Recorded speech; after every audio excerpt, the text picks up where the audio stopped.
Good evening, welcome to it. Thank you so much for joining us as we continue with the build-up of another exciting Group C encounter. It is the 2022 Total Energies Women's Africa Cup of Nations. Botswana, who are ranked 29th on the continent, are taking on a Nigerian side who are ranked number 1 and of course are the defending champions of this tournament. Botswana, on the one hand, are coming into this encounter high on confidence after they inflicted a 4-2 drubbing in terms of Burundi. And when you look at the Super Falcons of Nigeria, they are reeling from that loss that they suffered against South Africa, losing a 2-1. But of course, all of those fixtures will be put to bed as they focus on these 90 minutes. I am Olizondo, joined by Mark Haskins and Simpiwe Lutu to dissect this very exciting Group C encounter as we look at a Botswana side that wants to make it 2 out of 2 victories. Well, they certainly do. I think they're in the pound position right now purely because they don't have to take the game to Nigeria. They can literally sit back. They can actually park the bus and try to catch them on the counter-attack because they don't need to win this game. Whereas Nigeria probably want to come out and win this game. So Botswana definitely, they in the pound position, as I say, and they will want to manage this game as best they can and hopefully try to spring a surprise. And there we see Botswana, our neighbors, arriving to the stadium. The action happening at the Prince Malay Al Hassan. And of course, one thing that we do have to honor and respect about this team is that they do have a female coach, one of 3, in fact, in this tournament, in terms of Khaliato and Ndlukwisang. Yeah, I mean, you look at this team, they've been growing strength from strength to strength, because they're the same team that knocked us, Banyana, out of going to the Olympics in Japan. And they've been growing. In the beginning, you would see Banyana beating Botswana 11-14, but right now, they're a team that is showing that they are strong also. And I think it's also because the coach was strategic in how she was picking the players to go into the team. I mean, double action ladies have got 7 in the same squad. Botswana Defence Force has got 5. Prison 11 has got 8 players in there. Then you've got Township Rollers, Wonder Girls, Mexican Girls also that are in there. So the coach has tried to pick players that come from the same teams for synergy, for them to understand each other, to know how to play with each other's strengths. I mean, Tolakele used to be a winger, and whenever we saw her feature in the COSAFA, she looked like she had glimpse of being great. But now she's showing us that she's also part of the nominees, Guma Awards. Hello. Absolutely. And of course, for their coach there, really has been at the helm for over 5 years, in contrast to the Nigerian coach, Randy, who arrived at the club only in 2020. So when you look at the experience and just how much time they've spent with the club, it will be Khalia Toho who's got an edge over Randy. Yeah, obviously, you know, that longevity will tell eventually, because this is a team that they've built together and they've been playing together for a while, and so they definitely will want to do what they did to Banyana and make sure that they keep Nigeria goalless today. We see Nigeria coming, arriving at the stadium. They're going to have their wits about them. They're going to have to really dig deep today, because Botswana's not going to make it easy for them. And as we see them arriving there, the one player that will not be stepping off the bus is Asisat Oshwala. Of course, that injury means that she has been ruled out of the rest of the tournament. The big question is, how much of an impact is this going to have on the squad with her missing? I don't think it'll be that much of a struggle for them, because while she was in the team, they couldn't perform as much. Every ball was sent to her, every free kick sent to her, throw in sent to her, whereas she's not at her peak because she's still recovering and wants to be fully fit and have that match fitness, which means players like Odega come in. You've got Kanus in that team, you've got Onomumu in that team, you've got a Payne who plays the right wing. So there's a lot of players in this team that you can call upon. And I'm also excited to see, once they put her on, Gift Sunday, who's 21 years old, was the top goal. Gift Monday, I beg your pardon. Sundays you find them in Ghana, but Mondays you find them in Nigeria. And she's great at scoring goals. She was a top goal scorer in their league, domestic league in Nigeria. So this team has got a plethora of players that can go out there and compete. Only 3 of them play domestically in Nigeria. The rest of the players, 23 of them, are playing in Spain, USA, Sweden. You can name the countries. Nigeria, 14 appearances at this tournament, winning 11. Is the 12th one beckoning? That's absolutely ridiculous. That record is absolutely ridiculous. But I think they have to really dig deep. I think right now they're under pressure. I don't think they've ever been under pressure like they are now, because the divide is narrowed and winning is not just a foregone conclusion anymore. In the past, they would have said, Botswana, we'll deal with them and move on. But it's not the case right now. They are panicking to a certain degree, I would imagine. Well, in terms of coach Khalil Toho, she will want to follow in the footsteps of Desiree Ellis and inflict yet another defeat in terms of the Super Falcons. Let's hear from the coach, who has been at the helm for over 5 years. Thank you very much. Let me just take this opportunity and thank God for this day, because it's the day that we have been waiting for. Yes, we have something on hand, but what I can say, today's game is another plan it's a new plan that we are coming with. We know very well Nigeria is a strong team, but that doesn't mean we should just get more fin and just work on that. We have a plan. I wish you the best. Thank you so much. Good luck. Thank you very much. One player there who makes it on the starting lineup, Urifile Tolagelo, who scored a brace in their previous encounter against Burundi, will want to make sure that she racks up more of those goals, Lulu. Yeah, she'd want to score more goals. This player here, Busija, she plays in South Africa, and in picture is not her, but she is great at handling it, distribution, even building up from the back. And I think it will be key for us to understand that this defense of Botswana needs to make sure that they keep it tight, and in them keeping it tight, they must not allow Odega, Onomunu and Payne to go past them, because that 4-3-3 from Nigeria is going to be difficult to stop, especially with that speed. And just one change on the part of Botswana there. Obviously, Ditebe, who scored the opening goal for Botswana in the last game, she's on the bench for Johannes. Hopefully, the coach wants to use her as a super sub. We see Radio Kane there, as you say. She scored a goal and she has an assist in that game as well. And then Tolokele, they're going to be looking to these players to really come up big. I'm a bit disappointed that Ditebe is not there. I really enjoyed her in the opening game. Great skill, great left boot. But hopefully, she's going to come on later in the game and impact the game. Yes, and become the super sub that Botswana will definitely need. On the other hand is Nigeria, who are going to be trying to make quite a number of changes. You know, firstly, to make sure that they do improve from that performance against Banyana and walk away with a very critical victory that is needed. Let's hear now from their coach. We were ready to play after the game ended the other night, so I think we've been waiting for the game, so we'll be ready. Are you ready? Are you confident to yeah, win today? I mean, you know, we're always confident, and unfortunately the first game didn't work the way we wanted, but we feel very good about the team we selected and the performance tonight. I wish you the best. Thank you so much, and good luck. Thank you, Coach. Thank you. The coach, who is from America, Randy Waldrum, has now put through this team that has 3 changes from the one that lost to Banyana. I think Nadozie comes in. She's been to the Under-17 World Cup, Under-20 World Cup. We also saw in 2019 at the World Cup, she did really brilliantly for Nigeria. She comes on because she missed the last game, and she's a key player for them. So she's going to be very instrumental in marshalling that defense, because Plumchak goes off and Okobi comes on for her. So the back hasn't changed much. Onobi is still in there, the oldest player right now, 38-year-old. In there as the captain, and I'm interested to see that sub that comes on for, as you said, it's Odega. Odega can play left wing, can play right wing, can play up front. Madame enjoys playing on the field. That's what she enjoys doing, and she just enjoys banging those goals in. So today it will be interesting to see how she combines with Onumonu and Payne, because against Banyana they played a narrow 4-3-3, which did not really give the width so much, and today they would want to stretch that Botswana defense to make sure that they create those passages in between for those through balls, because Rita, she's also one of the veterans in the team, Rita Chikwelu. She's able to play those defense splitting passes. Ajibade is always there to join the attack, and she's one of the young players playing for Atletico Madrid. So this attack, for me, on paper, it looks good. I just hope today they'll step up, because against Banyana, they were just not piecing the ball together.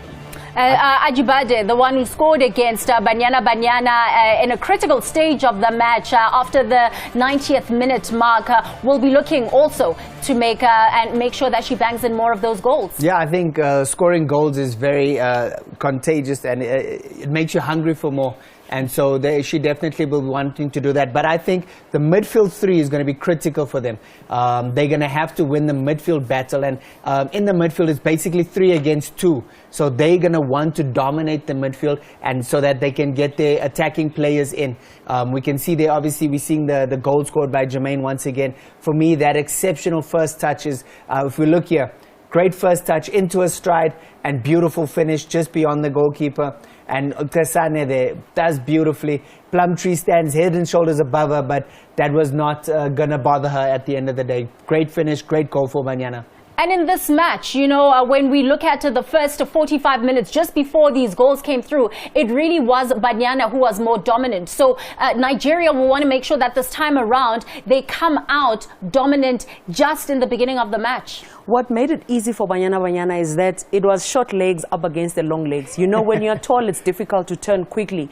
And it didn't help because in Nigeria, we're not compact enough. Look at this defense-splitting pass. There is no centre-back that is closing an angle to say when Fifi plays that defense-splitting pass, because Olozie there, she's just looking at the ball. She has forgotten about Hilda, who's running right on her shoulder. So it will be key for Nigeria to make sure that they keep it tight. That's why Plumcha is out and Okobi comes in. They need to keep that defense very tight and compact to force Botswana to go back or go wide, where if they cross, they can deal with the crosses, because Nigeria has got the height. I think obviously Nigeria will want to make sure that they also impose themselves more on these kind of set plays. Set plays with the stature that they have, they can dominate in that regard. So I think that's one area that they'll look to hurt Botswana as well. So Botswana is going to have to defend very astutely when it comes to set plays, and they'll probably have dissected this as well, and they would have said to their players, we can't do what South Africa did, where we're sitting deep, where the ball, when the ball steps goes out of the 18 area, we have to all push up and don't allow anyone to get free space behind and play them onside. So set plays is going to be critical. I think Nigeria will want to capitalize on that, but in the same breath, Botswana are going to have to defend very resolutely when it comes to set plays. A team that was quite dominant in their opening fixture was definitely Botswana. In that first half, they led 1-0 and the player that is not starting, that Mark is not happy about, Simbona Atraiva Lapayana, scored that opening goal for the Maize. Yeah, she's got the opening goal, and it's how she cuts in for me that's making it so incredible in her goal. This player here is a marvel to watch. She's right-footed. She knows when to move out. It's 4-4-2 that they are playing, and she starts inside, she comes deep to collect and then peels away to make it difficult for the centre back to cover. For me, Mark, it's the bodies that are going into the box to finish there for Botswana. Definitely, I think that's so important. You have to be throwing numbers in the opposition defensive area, in the opposition box. If you don't have those kind of bodies, when you do play good balls in, like we can see here, even the same thing with Burundi, if you don't have those numbers to attack the loose balls, the balls that the goalkeeper's spilling. But yeah, I mean, Tolokele just hits an absolutely unstoppable shot, a screamer across the goalkeeper. She had no right to score from there, to be honest. Absolutely no right to score from there. But she trusts herself. She backs herself. I don't think she can hit it much sweeter than that. Oh, it really is the pace of the team that is just so impressive. But even in looking at how many goals that they're banging in, the one thing that is going to be disappointing is also how much they're letting in and conceding as a team. The reason they're letting in goals, it's because when they attack, there's that front six that goes, because Mahlasela, Tolakele, Radiakanyo, Ditebe moves, and Silibato and Tanda join them. So there's no rest defense really that stays behind to pick up the second ball. That's why they are able to concede from there. And they also use a high press. And when you are high pressing, it means all of you need to push up, get there. But if they don't push up to get there, it becomes difficult. Because if you look at this moment again, they're defending in pieces. It becomes, this is a brilliant goal. Sedilami had no chance, really, with that one. So it means also they do have loopholes there and there where they're unable to close off and make sure that they defend. Very frustrating for any coach to concede from set plays. You don't want to concede from set plays because you need to organize yourself in a way that doesn't allow the opposition any space in your 18 area. Unfortunately, it does happen because you're playing against a team who's planned to score off set plays. So it's a battle of wits, basically. So they're going to want to have their wits about them tonight on those set plays especially. But I think it's going to be very interesting. I don't think they're going to be attacking with 6. I think they're going to definitely play very low. They're not going to really go at Nigeria. They're going to allow Nigeria to come to them and try to catch them on the counter-attack with the likes of Tolokela. All right, Lulu, quick prediction from you. You got it right the last time around, so all the pressure is on. It's almost midnight at Yashuba. I think 3-1 to Nigeria. 3-1 to Nigeria. Yes. Interesting. 0-0. How? In Group C, that we've seen such a high-scoring group. Okay, it's okay. Mark Haskins, believing that it will be a goalless stalemate between the two. And in terms of Coach Lulu giving it to the Super Falcons, let's now take you through to the stadium for the first half of this encounter.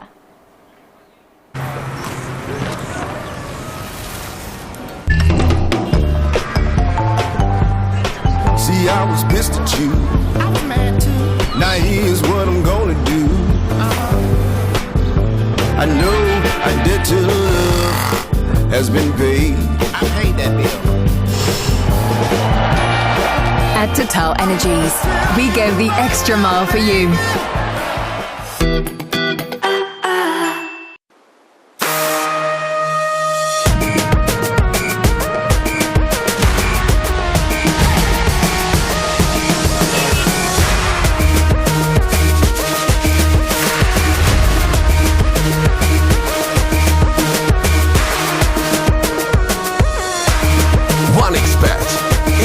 Can get lucky.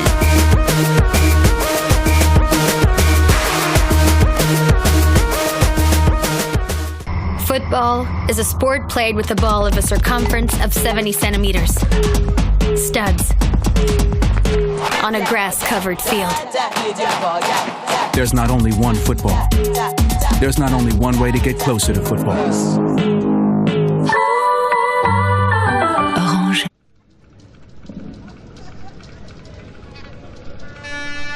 He says, I want to play against the big coaches and for the team we want to face the best. And so that's the testament there, and the resolve of this particular team, the Botswana side, having to face stronger sides in the tournament means that for them it's a big challenge and they want to take it. And this is the big stage for Botswana. They have been working their way up, especially in the Kosafa region back in the southern hemisphere. So now they have an opportunity to test themselves against the best. And may we remind you, these are the defending champions. Well, the defending champions are really finding things a bit slippery and difficult here. But welcome wherever you find yourself. And this is the match you've been waiting for. It is the Botswana side, the Mayors of Botswana, who are here against the Super Falcons of Nigeria. Let's enjoy the football and let's support and empower women football on the continent.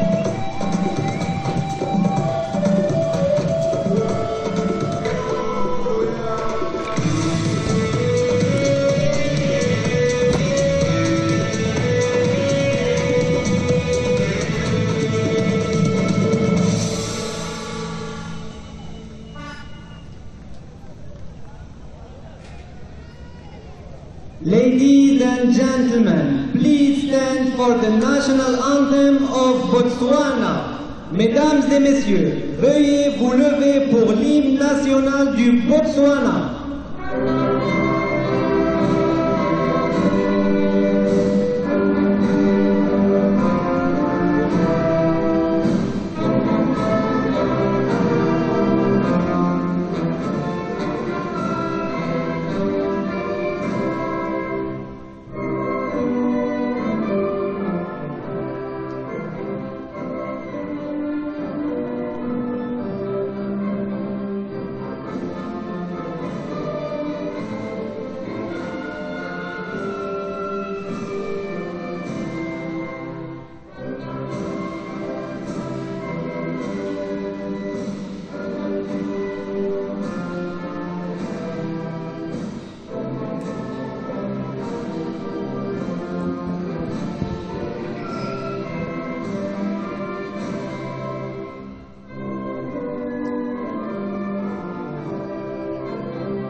And now the national anthem of Nigeria.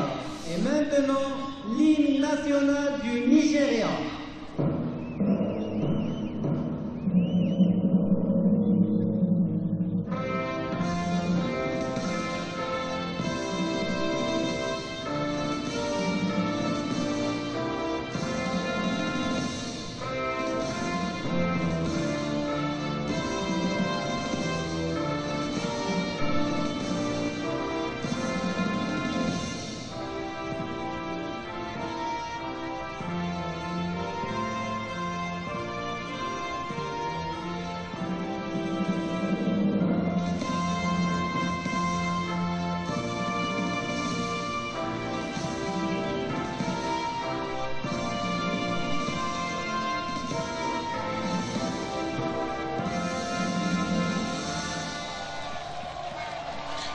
Well, this game seen as a do-and-die affair there for Randy Waldrum, the American coach who was in charge of the Super Falcons.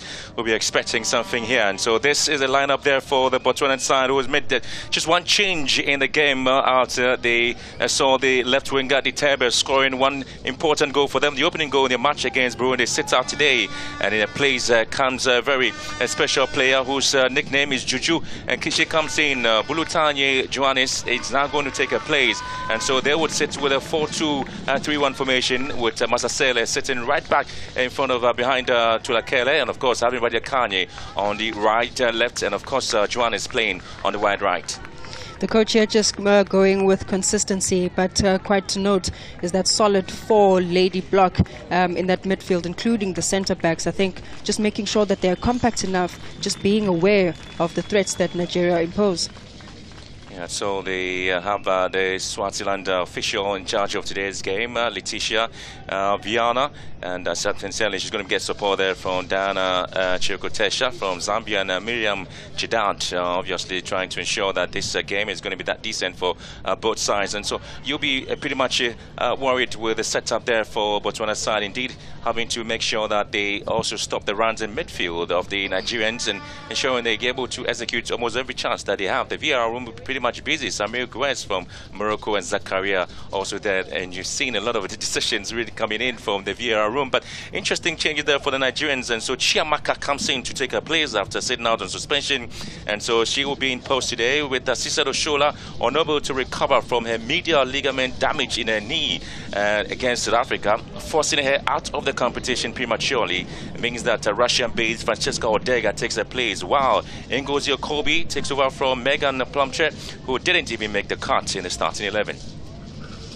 Quite evident to note is Nadozi just coming in there, goalkeeper who I think will give that back four a bit of confidence, which is marshalled by Ebi.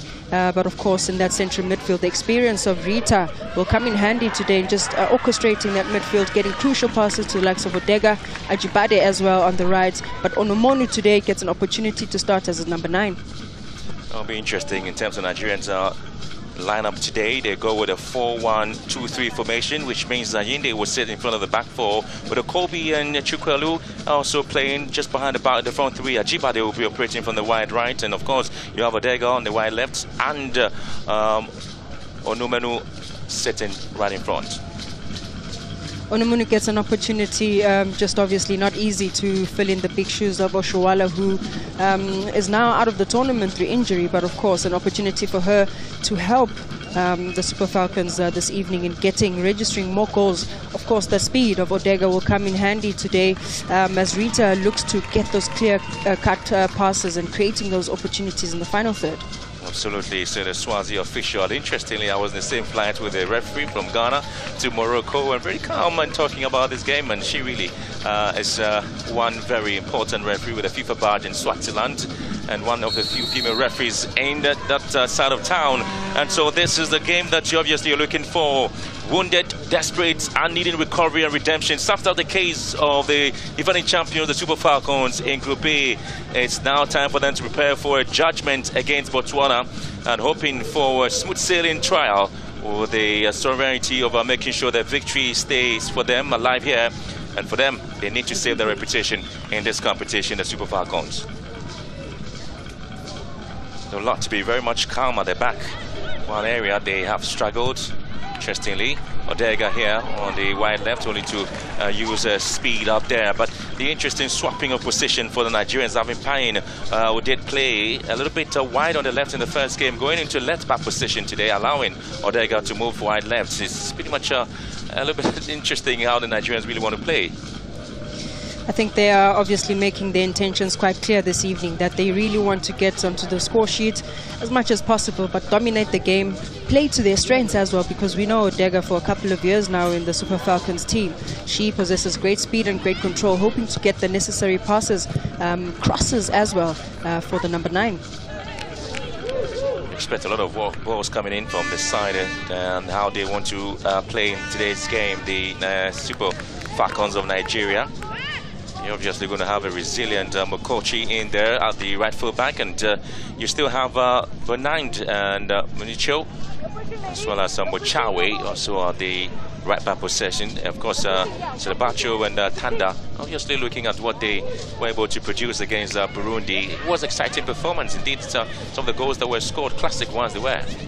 Exciting performance indeed, but they will be mindful of the kind of goals that they conceded and the key battles that you would like to see this evening, the likes of Odega versus Mkhotsi, Ajibade as well on the flanks with Muchawe, and I think those two full backs are not necessarily gifted with speed, but can Nigeria take or use that to their advantage?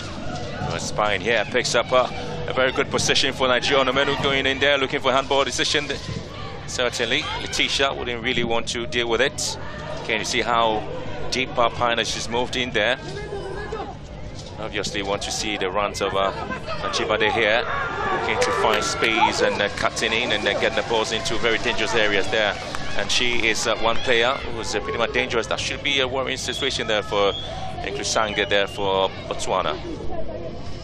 The Atletico Madrid midfielder wants to use her experience as well, making sure that every time she gets down on that right flank, the ability to go 1v1 with the left full back, but also just cut in and get those cutbacks for oncoming midfielders like Rita to get on the edge of the box.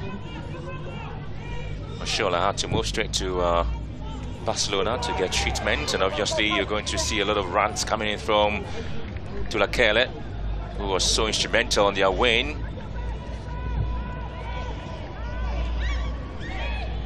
It's going to be a huge clutching there on the left winger for the Super Falcons of Nigeria, Odega. And Radi Barjom is speaking extensively about the threat the Mess of Botswana will be bringing into this particular game, but really much not perturbed in terms of his plan for today's game. Is believing that the team can recover and play their game.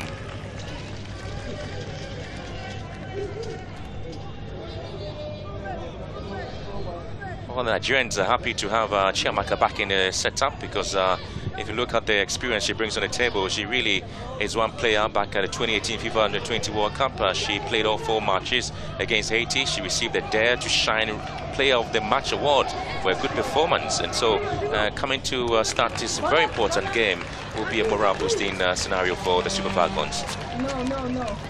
Corner kick advantage there for Nigeria. Just about 5 minutes already gone into this game, and they're just making their intentions clear.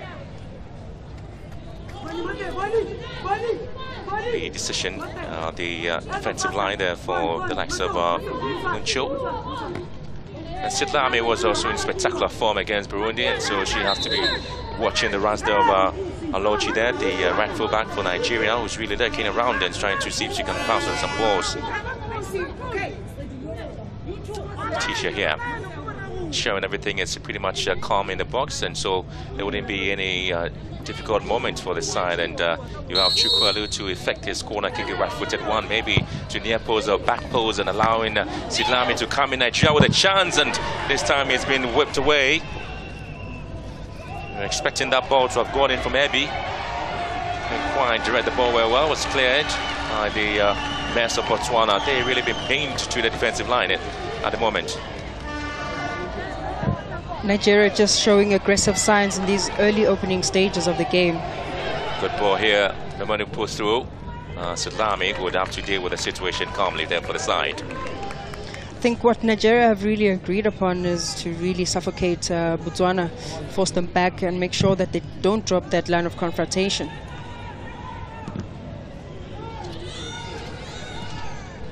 was going and staying with a two defensive midfielder there, Slovacho and Thunder. I'm not too sure again what the game plan is. Just sitting right deep in front of the back four and only trying to get the ball to Radiokanye and Masasela in there.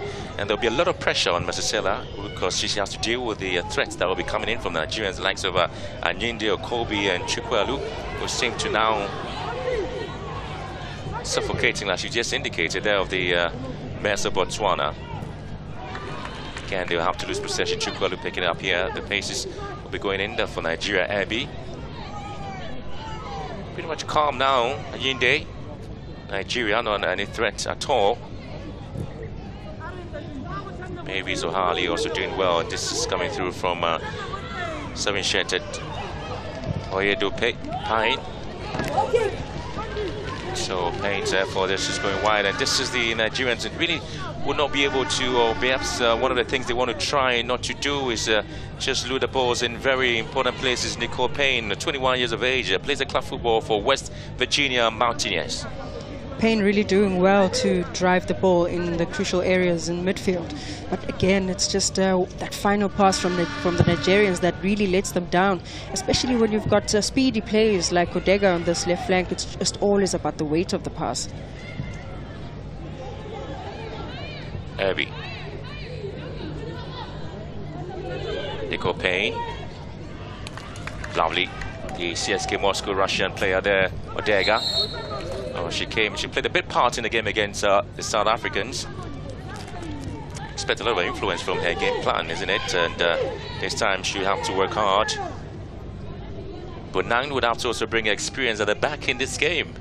She did actually play a part in the match against Burundi, but now she's facing a very physical and a very stubborn side in the Nigerians, whilst they have a set piece here to be affected there by the right full back for the Super Falcons in the game.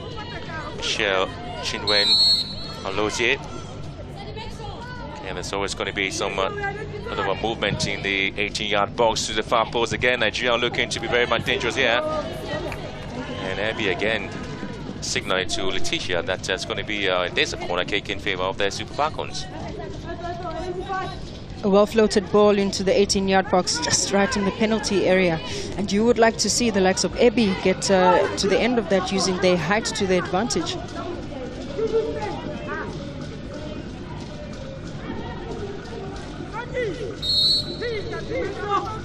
Chukwuelu here. Another ball to the box, and Sidlami this time makes it very simple for the Mares of Botswana. The safest pair of hands for the team, isn't it? No, absolutely. With the kind of experience, that will definitely give them the confidence, knowing that they have a goalkeeper with her ability, goalkeeper from Mamelodi Sundowns, to really make sure that she gets to the end of those aerial duels.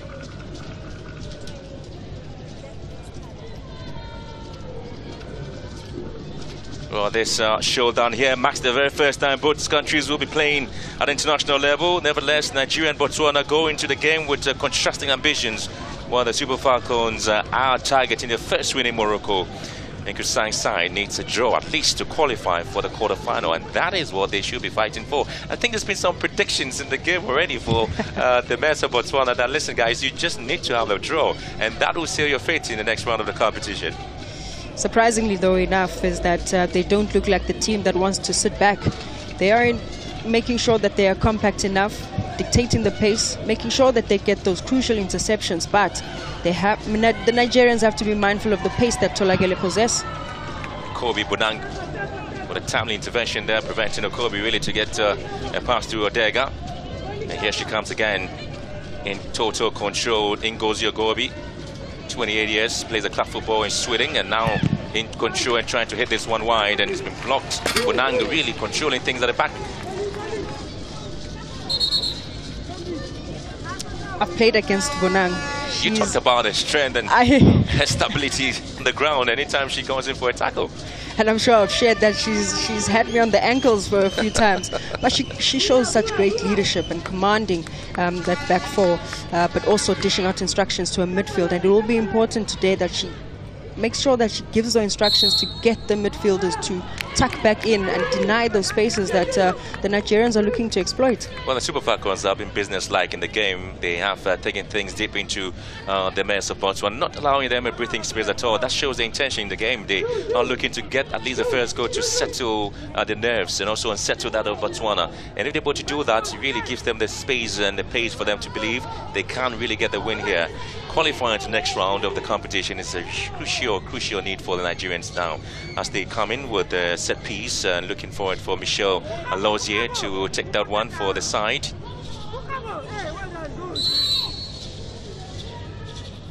She was raised in Apple Valley, California. Michelle Alozie gets the ball in again. It's been dealt with Lakele. She gets back to the defensive line to help the team.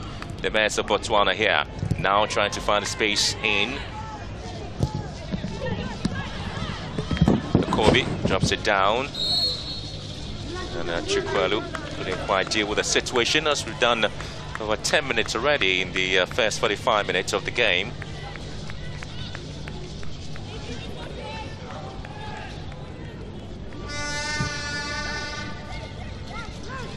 Well, back in June 2021, Nigeria did play a match against Jamaica where they lost by a goal to nil. It was a friendly match, and that was a game that Alozie made a debut for Nigeria in the 65th minute, and now she's really getting the full seniors here, slotting in as the left full back and playing a role as the defensive player, pretty much enjoying every bit of the moment given to her in this tournament, isn't it?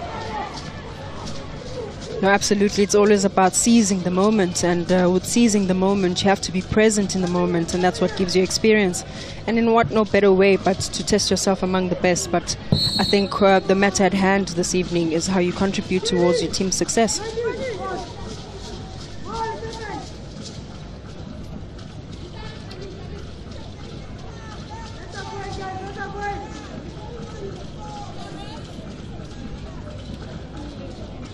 Well, the talking point in the game was going to be Refiwe Tulakele, one of the players Nigerians need to find a way to stop.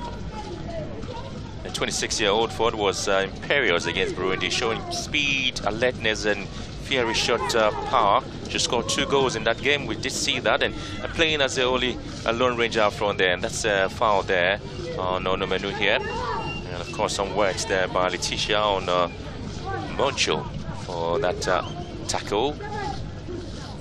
The Nigerians need to really move the ball a lot quicker to avoid getting into those physical battles and those physical duels in midfield, because Botswana are definitely not lying down with this one. They want to take the challenge to the Nigerians, but of course it's all just about moving the ball from one side to the other, but quick enough and with great precision.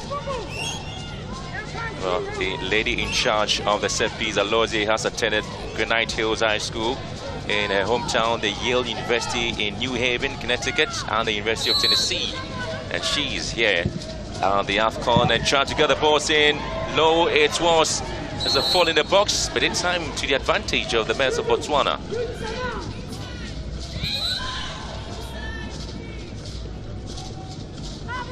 Botswana once again doing really well to clear their lines. I wonder if that was not a foul, but it's always just about clearing your lines, but quite disappointing from the Nigerians that they don't set themselves up in anticipation of the second ball, of which they can always maximize on. Well, it's the game that the Mares of Botswana really have struggled to get themselves into the opposition half. They've really been stuck in midfield and haven't really been able to move the ball around themselves, and haven't drawn rings on the Nigerians, and that should be a problem there for Sedlami here. This physicality of the game tonight is really having a toll on some of the players of Botswana currently, because Nigeria is coming in full force. The Nigerians, that's always their game. They're quite physical in their approach, but also the ability of their passing range, of which I would have expected probably a switch between Rita and Ayinde, just in that triangle of Nigeria in that midfield. I would have loved to see Rita being the one who is a sitter, because she has the range of passing. Maybe she might not have the speed enough anymore to go pound for pound up front, but she has the ability to read the game, the range of passing to locate the likes of Ajibade, Odega as well. But maybe the coach is thinking otherwise. But as soon as they are able to get much of that possession, rotate the ball, be a bit more patient, obviously they'll open up spaces, but it's always just looking at the channels behind the back four of Botswana. worrying situation there for Sedlami there, the Mamelodi Sundowns, and she won the CAF Champions League and Hollywood Bet Super League champion with the side, and she's definitely looking pretty much strained. And so they have Marilyn John, who did win the 2019 Kweneng League champion, nicknamed Monroe. She's also on the bench there. You see the two goalkeepers, Cheko Mweng, also around. So they've got some very much interesting players. And I was just talking about her and Lozier. She's pretty been busy in the game. She's been floating the balls in. Almost all the set pieces she's been allowed to take control of that. I think against Burundi as well, she made some great runs on the flank just to add a bit of numbers up front, but also the one-on-one dribbles, she was quite brilliant. The crosses as well came in, but it's always just locating a teammate. I mean, you do all the good things, but the final pass has to be as precise. And I think that's where Nigeria are just lacking at this moment. Just lacking that, and you talked about Randy here, the coach of the Nigerian side, and he's really looking, it's been pressure on him to pick up a win in the game, isn't it? You don't want to be in his shoes, would you? These pressured situations or these pressured moments, I think the coaches always anticipate some of them, and hence the changes that he has made, and he's hoping that the changes could be quite influential in contributing to Nigeria bagging their first maximum points in this group. Defending champions need to really have their reputation intact. They've won the tournament 9 times, and they are the team to beat here. But South Africans really showing the way. Ajibade looking for a return of the ball.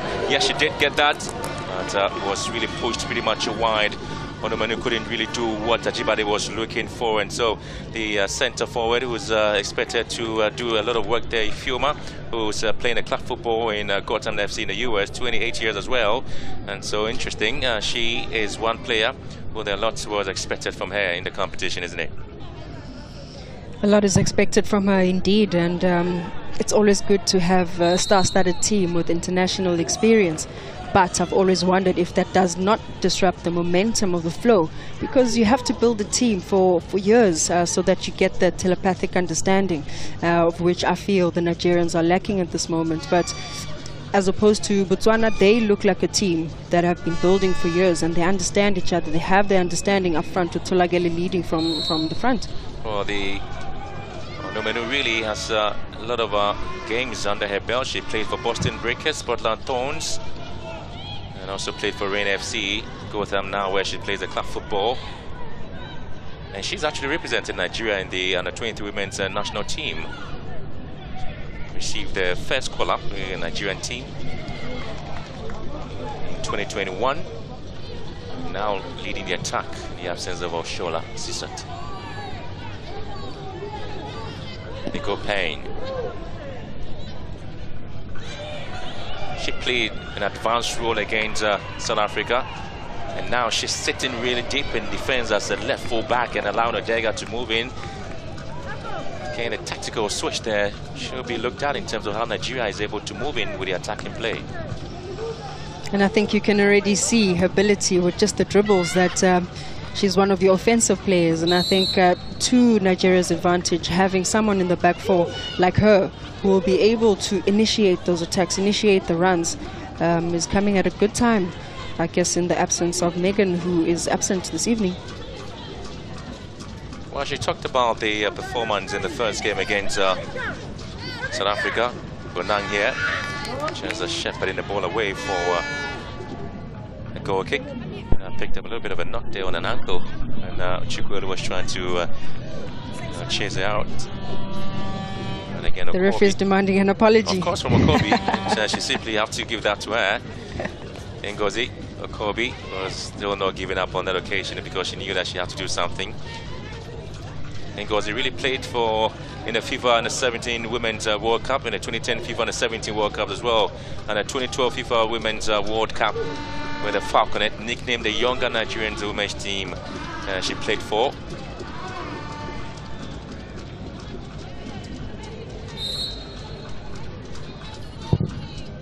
There's got a lot of players in this Nigerian side who really spent quality time at the juvenile level. And now Onomenu pulls through here, could be the first goal here, and the Super Falcons have gotten it! The American-based centre forward eventually finds the net for Nigeria. The second goal in the competition. They needed this goal. They have been waiting for it. And now it is certainly in there for Nigeria. They should be excited. Ifeoma Onumenu, 26 years. And she has certainly opened the floodgate for Nigeria. What a pass it was there for her. And she was able to just get the ball away. And she certainly knew what she was doing. And Nigeria can't afford to smile here. Nigeria can afford to smile indeed. The Nigerians breathing a sigh of relief. A great turn from the number 9, spinning off the defenders. Just looking at the goalkeeper positioning, just threading the ball through. And this is what you want to see from the Nigerians. They have to have precision with that final pass. A great finish. Great pass also from Anyinde. And quite exciting for her. This is a good one. A 4th goal for the Super Falcons. Ifeoma Onumenu there. Moment to look out for, and time for her to smile as well. Back in 2017, she made 18 appearances there for Boston Breakers, and had 8 appearances there for Portland Thorns. She's made 24 appearances for her current club, Gotham Club in the US, and scored 8 goals for them. And this is going to be her 6th appearance for Nigeria and her 4th goal for them.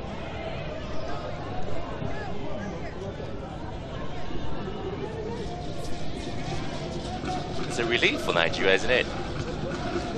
It certainly is. And now it's just a matter of really taking control of the game. Game management yet again.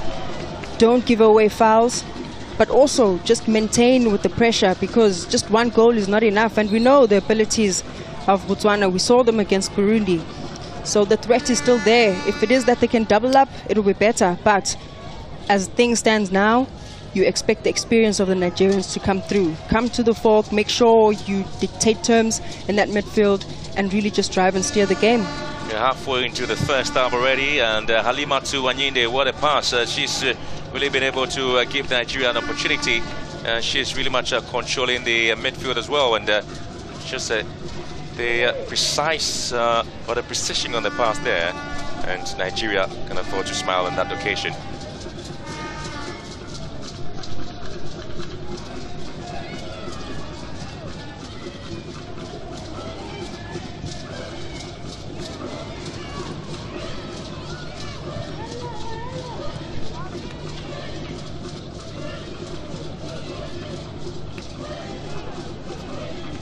There seems to be some bit of relief at the backline of Nigeria, some bit of comfort and comfortability in how they've been able to swing the passes around.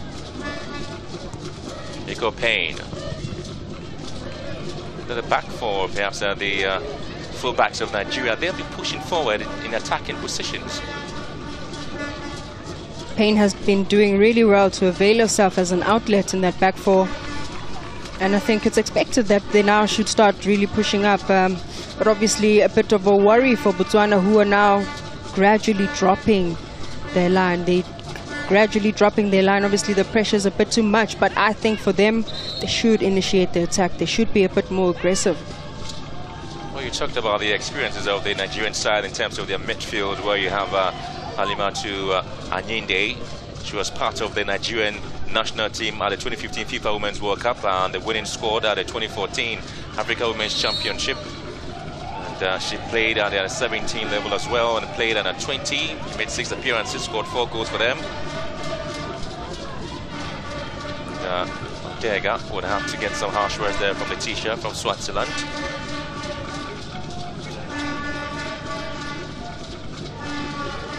Muchawa this evening is having a very tough time with those set pieces, but also the long ball. Quite to notice that Serilam is struggling with a bit of a groin injury, and we look forward to her now floating the ball into that 18-yard box. Chiamaka would have an easy catch on that one. And Chiamaka back in 2019 was the youngest goalkeeper in the tournament, and she featured for Nigeria the World Cup. And oh boy, did she have a fantastic World Cup experience. You talk about the safest pairs of hands in the competition. Of course, she's going to be one of them. Also helped the WAFCON2022 gold medal at the African Games in Morocco, saving 3 penalties in a shootout against Cameroon. That's why her inclusion in the game is applauded by Nigerians, because they know that she brings a lot of things on board. Here comes Abby. Well, we're seeing 80% of possession there for Nigerians against 19 of that to the Mares with 4 attempted goal, 4 coming through for Nigeria as well. So there's a little bit of work there for the Mares. They haven't really done enough in the game. I think they've been pretty much defensive in the approach in today's game, and so surprisingly they haven't seen a lot of balls in the half of Nigeria, and now the Super Falcons have a goal to show for their effort here. In as much as the Super Falcons may dominate much of the ball possession, what matters the most is the key passes, passing accuracy. That's quite important for them in this game.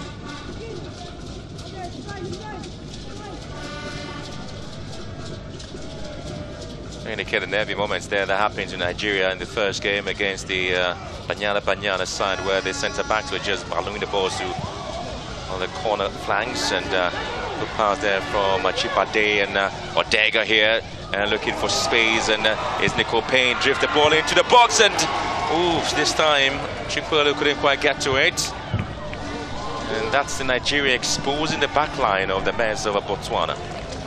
We finally get to see the qualities of Odega. If it is that she's not going down the flank and getting those crosses, she has the ability to cut in. But beautiful back heel there to locate Payne, who I think has been brilliant and has been bursting with pace in this left pace. But obviously an accurate, also a ball that goes into the 18-yard box, just fails to connect with an attacker. Radia Kanye has also been made to be a little bit stagnant in the attacking role, the wide left there. She hasn't really contributed much in the game, and there's a special ball here to Onomenu here, but this time Lute, and so the control didn't really come right, and so that's what you're showing me now, isn't it? If I could, I'd stand up and try and show everybody. I thought the number 9 there, Onomenu, could have just taken the first touch instead of allowing the ball to just bounce, because in the evening, obviously, after the Banyana and Burundi game, we saw the sprinklers come on. Once the ball takes that dip on the ground, it skids away. So if you can take a first touch and bring it down to your control, perfect. Otherwise, she would have been able to get a shot on target. Radia Kanye. Again, ball well collected there by Nicole Payne. Chowi was able to control that. And this time, it's an ambitious effort there from the centre forward for the Mares of Botswana. It's Tulakele. And again, she had to drift deep into the midfield area to pick up this pass, and decided to ambitiously hit that one wide. Tulakele always just shows you glimpses of her intentions.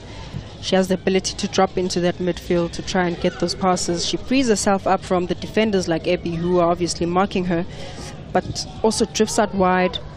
And once she starts getting those shots, she never stops, because she just keeps testing the goalkeeper until she gets one which will be accurate.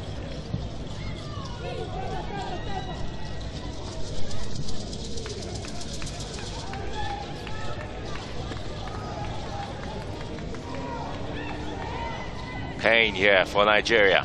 Odega waiting in there. But Kobe turns well. And Nigeria still pushing. Chukwuelu here.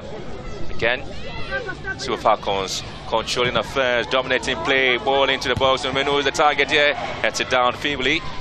Odega still pushing. She gets it back and reset the ball to Chukwuelu, who drags it in again. But Sedlami this time would have to find a way to handle it.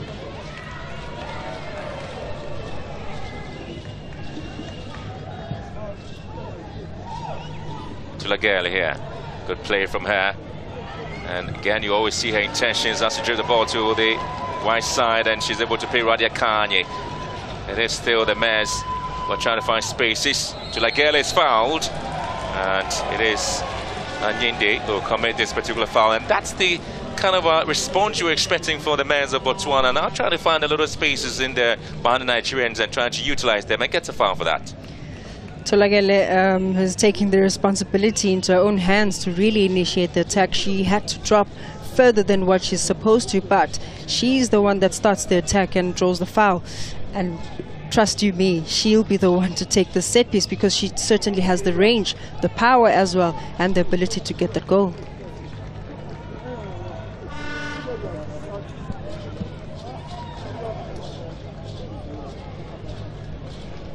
Half an hour gone already, and so this is still the Nigerians waiting to ensure that this particular ball doesn't cause any problem at all. They have to fight hard and see what comes in. Tulagele would have to again decide how she's going to execute this one for the Mares of Botswana.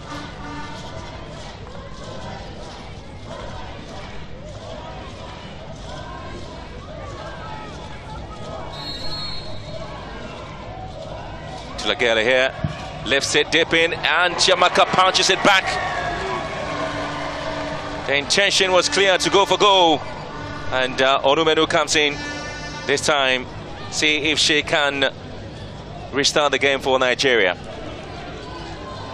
Tulagele certainly packs a powerful shot, and the ability of that range and how accurate she is on target is quite brilliant. Great one there for the side as they try to push in. Nigeria not done yet, they want more.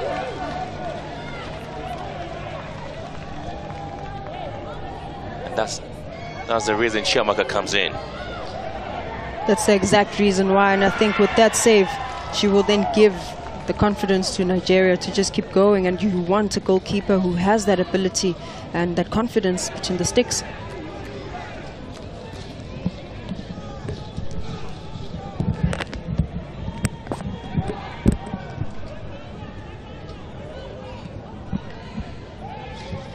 It was a start for the team that are excited about their performance, and so there comes Nigeria looking for a goal.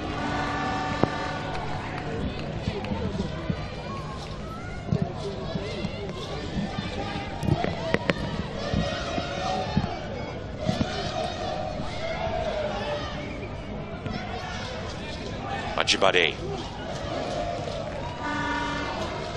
Well, you spoke earlier on before the game about the positioning of Ajibade in a game, whether she's supposed to start as a centre forward or she's supposed to start as a right winger in the game. Her role being rotated in the game, and this time it is Francisco Odega.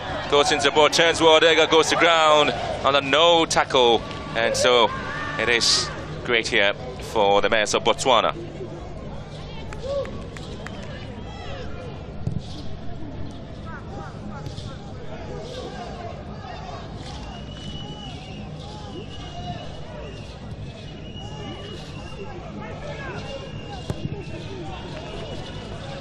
Radia Kanya is the target, and it's been well controlled by Alozie.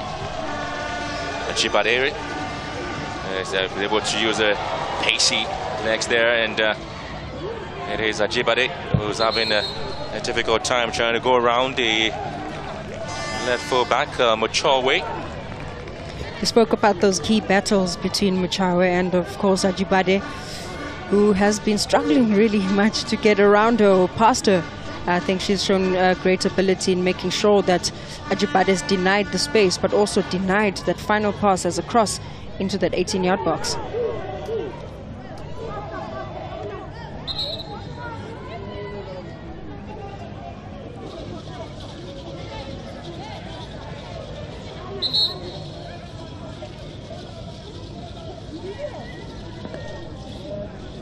Seems to be a little bit of a problem there for Odega, and the referee indicating her to get some treatment.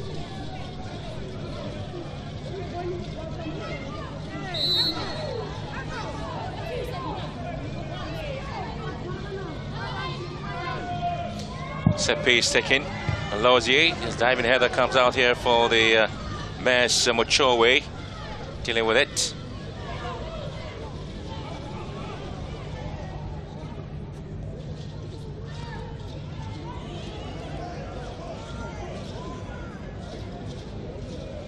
A sailor has again been isolated in the midfield area there for the Mares of Botswana again, but she's hoping to still control things, and it appears how she's been made to work out.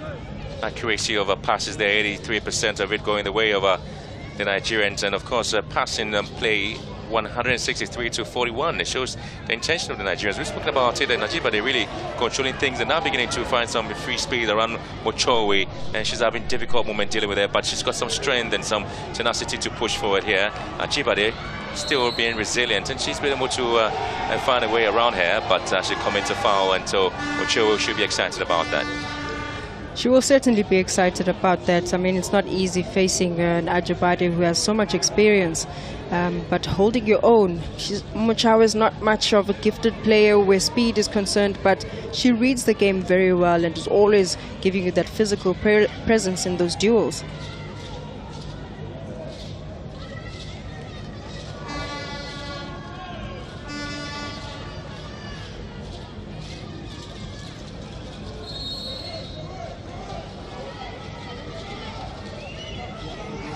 Mochowe cheers the ball into the box, and again Lozier with a header, and the referee spotting some bit of a push there.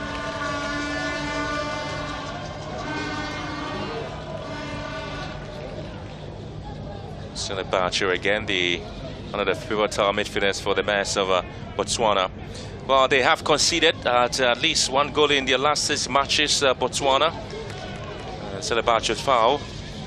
I was talking about the leaky backline of the Mares of Botswana. It was only against Angola back in 2021 in October, and they kept a clean sheet.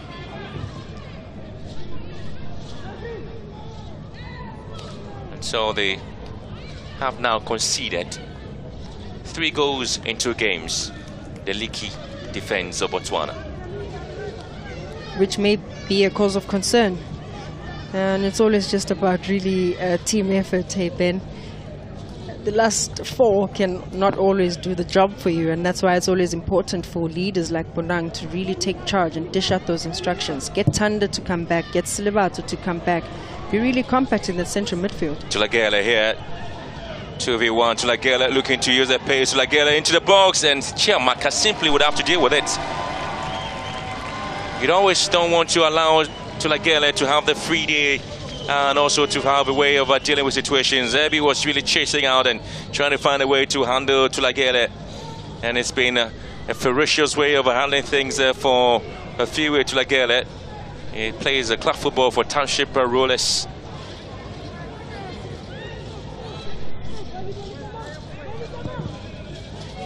Now that she's taken her chances against Captain Ebi, where speed is concerned, I feel like she will be doing that a bit more often. But the onus is with the likes of Mashasela to really complement her, get those passes behind the likes of Ebi, just for Tolagele to run onto, because she obviously packs a powerful shot, but she can't always keep dropping in deep, and I think she'll then run out of steam. Ajibade has been very mobile in the game. She's been the engine in midfield as well, trying to urge the Nigerians on, and she gets a free kick in a very vital area. Ajibade. It has always been the game plan of the Super Falcons here. They know how they are able to get things going for them. Rashidat Ajibade, 22 years of age. She is nicknamed Rush, and that's a shortened form of her first name. And she's also called a girl with a blue hair. The excitement that footballers have, especially when it comes to tournaments, always just about the hairstyles. And we've seen some very innovative hairstyles in this tournament. Well, just Chikwelu here with the ball into the box, and now it's been dropped down, and so it's going to be a Lozier, and a timely clearance as Odega with a final touch. Nico Payne.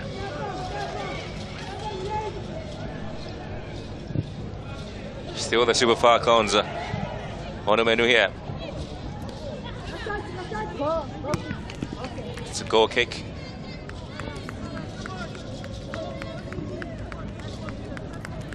Well, the goal scorer still asking for more opportunities in the 18-yard box of Botswana.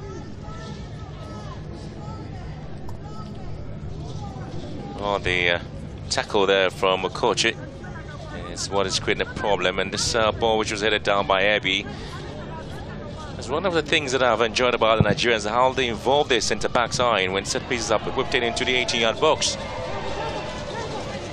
Odega.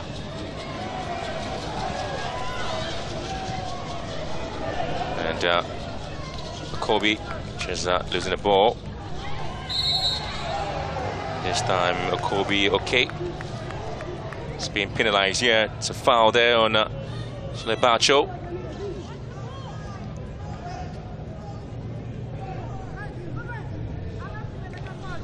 Slebats are really doing well to get to an end of that second ball, really to try and clean up in that midfield, but obviously just drawing that foul. And I think this is it about the physicality of this game. Always have to move the ball a bit quicker so that you avoid those kinds of physical battles. Oh, into the last few minutes to end the first 45 minutes already, with the Super Falcons leading the Mares of Botswana by a goal to nil. A lovely pass from Anyinde to Onomenu to slotting the very first of tonight's game. Yeah, second goal in the competition.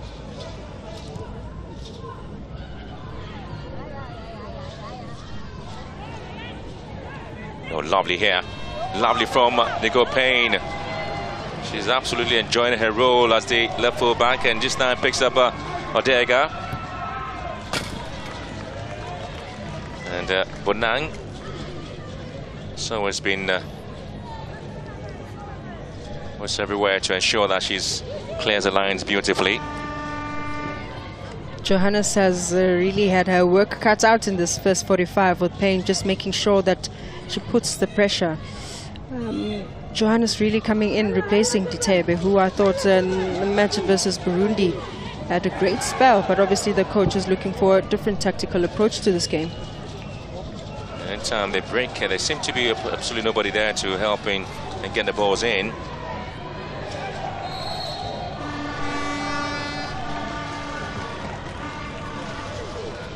Well, there's a talk about Rita, who's been limping and left knee problem there. So it seems to be a problem. She hasn't really been able to get you those miles and get to those key areas. She's just been showing signs of she's limping, which is a big concern. And I'm wondering if that could have led to her substitution in the first game against Burundi. But surprisingly enough, she is able to hold on for this first 45. Well, the man who is in charge of the redemption battle there for the Super Falcons, Randy Boljom. And now he has to find a way to pet the team up if they have any chance of scrapping through this particular group, where South Africa really take a commanding lead here. It was a bit shocking when Botswana on top of the league at this table. And it was something that the fans of Nigeria were just simply not ready for that. Alozie also working out the left full back. It is Ngozi Okobi, and she plays or prefers to play the coveted number 10 role just behind the striker, though she can play in a number of positions, including attacking midfield, winger and right winger. Ngozi Okobi, but this time she's sitting right behind the attacking players, and Ajibade,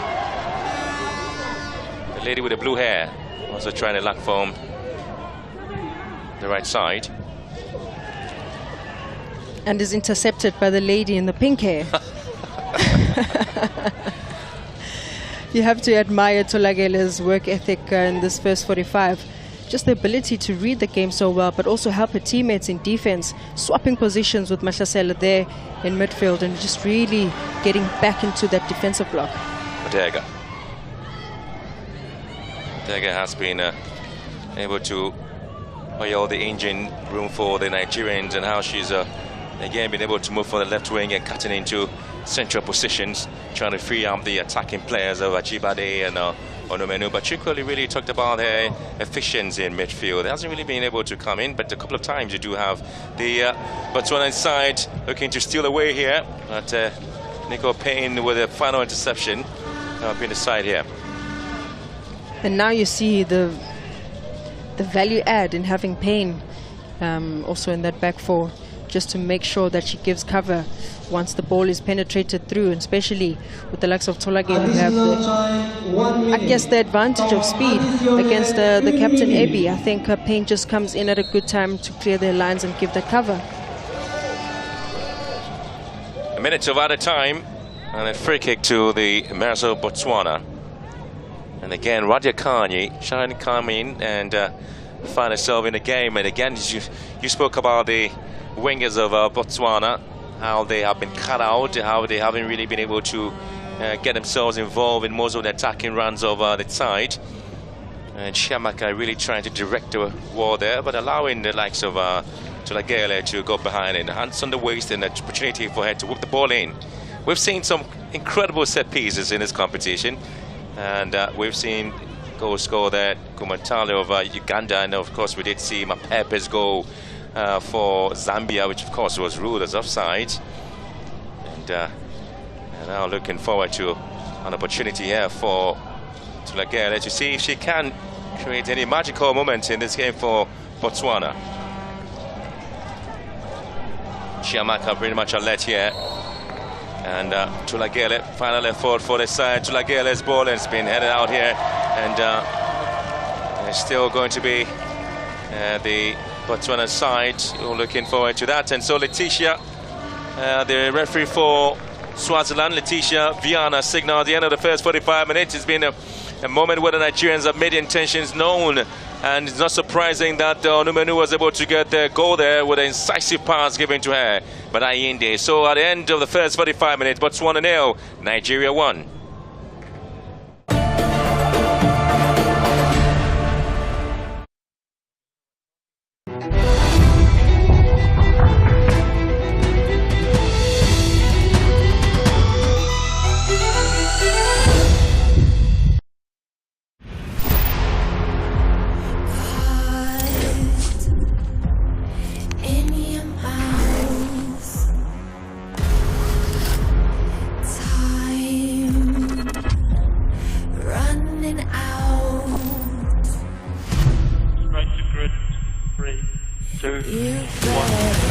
Lights out, W Series is underway. Oh, that's it! Jamie Chadwick's been hit! Oh, look at this! There's a change in the lead! And there's the move. Head down and get up to the car in front. Brilliant victory in the wet for Emma Kimmerleinen. Alice Powell gets through to give her the championship lead. Jamie Chadwick retains her crown in some style. This is W Series. Wat's die okasie is 'n splinternuwe skitterblink reeks op SABC2 wat partytjies hou vir ons land se nommer 1 persoonlikhede met die hulp van 'n span kundiges.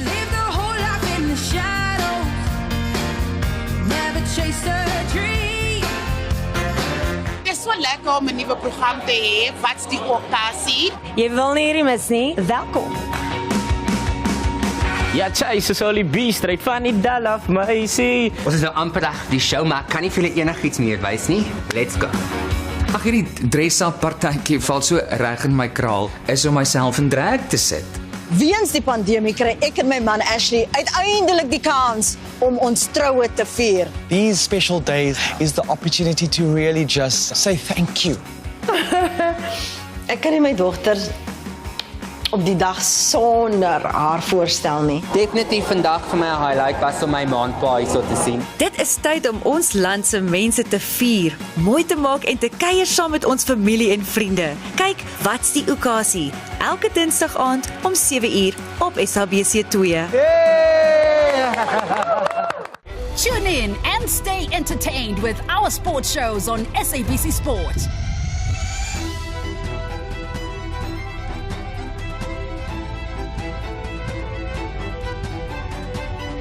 Keep up with the best sports entertainment, brought to you by SABC Sport. For the love of the game.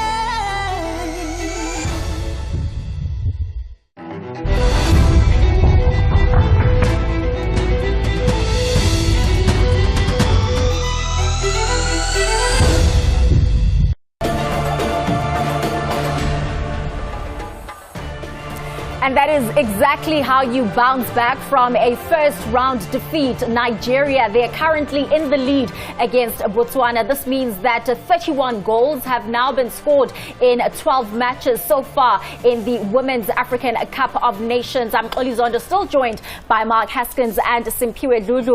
A very interesting first half. How would you look at it? Were Botswana really, facing a side that wasn't as dominant, especially when we look at those halftime statistics? Yes, Nigeria with the lion's share of the possession at 74%, but Botswana also showing their own. Well, yeah, obviously, I think Botswana, exactly as I predicted, they sat really deep. They didn't want to press Nigeria too high, but then they were inviting trouble, and that was their problem. So they allowed them to come too deep, too close to the 18 area, and then a bit of, wayward defending. That's what cost them, and that's why they find themselves a goal down. But if you look at it, both teams have 2 shots on target. Nigeria obviously have 2 more attempts at goal, but both with 2 shots on target. So Botswana not completely out of it, even though the possession suggests different. But it has been a tight game up to now. But Nigeria well worth their lead at the moment. Absolutely, because when you look also at the number of shots on target there, Nigeria with 2 being able to convert that one. But are they using their ball possession correctly, would you say, Lulu? I don't think they're keeping possession in order to score or to create threatening moments so that they can score, because if you look at it, only 2 corners, which means they're not getting behind the defense of Botswana. They're also not creating 1v1s. Ajibade and Odega on the wings, they're still playing that narrow 4-3-3, which does not help them as much. But today their fluidity is a lot better, because if you look at the possession, accurate passes of 166 to 35 of Botswana, and Botswana is letting them keep possession in their own half, which means they're saying keep it there. As long as we're happy. And I think it's well done for the coach, except Guti, they've considered that goal, but they're not allowing Nigeria to isolate them, because Muchawe is really doing well on the left side. Ajibade hasn't been able to dribble and take a 1v1. Odega on the other side is the one that is able to go forward a bit with Mukhoti, but she's also not as creative to say, let me tuck in, be able to connect with Ifeoma, and also connect with Rita in that midfield. So they're not as fluid. It's not the Nigeria that the coach would want to see dominating so much. Again, kudos to Botswana, because they've done their homework. They're denying them time and space in their own half. They say play there, away from us. As soon as they get in there, it becomes a red zone. Botswana becomes compact. They press hard on the ball. They are winning those battles. 1v1s, and Bosija is also doing well with catching those, just that 1 goal that she's conceded. What's also been very impressive in terms of the Nigerian side is how they've come out in this first half. When you remember back to their encounter against Banyana, it was quite a slow start. Very different this time around. We see in the 8th minute already the goalkeeper, Sedilame Bosija, was being tested. Yeah, I think a great corner kick that's flighted in here, but great handling there from Boseja. She rises beautifully, and it's always difficult for a goalkeeper to come through bodies, because you can see how crowded that 6-yard area even of hers is. But she absolutely comes out. You want that commanding presence from your goalkeeper. They say the 6-yard area belongs to the keeper, but a lot of keepers don't take command of it, and she certainly did in that instance. Beautiful handling as well. Yeah, and I'm smiling because I know at training she's always pound to pound with Andile Dlamini, and in the game against Banyana we did say it's safe hands. Andile catches it and holds on to it. Bosija did the same thing, because we saw the Burundi goalkeeper, she spilled, caused the penalty. With this one, Bosija is not the tallest with the towers that came into the box, but she still was able to hold on to it and say, can we go for a counter? She relaxed a bit, because that's what you need. You can't be going back to defend all the time. And Onomunu, in just her 6th appearance for Nigeria, scores her 4th goal. It is, of course, the goal that is currently separating the 2 sides. And what a splendid goal it was, Lulu. A splendid goal, and this is the first time that they were able to bypass that defense, because Muntu stepped in, and when she stepped in, she didn't push the whole defense. In her stepping in, it offset Otlhagile because Otlhagile could not cover her, and it was too late. Because if you look at it, on the morning where she was standing, she was right between Otlhagile and Muntu, and she realized that Muntu is stepping in. It allowed her to go behind Otlhagile, because if you look at that, Otlhagile could not even stop that defense splitting pass. So she made a half moon, smaller than a moon, a half moon run to go between the two center backs, and the weight of the pass was perfect for her. I think a big thing now, and I was worried about this, but you can almost directly relate this goal to Boseja's injury.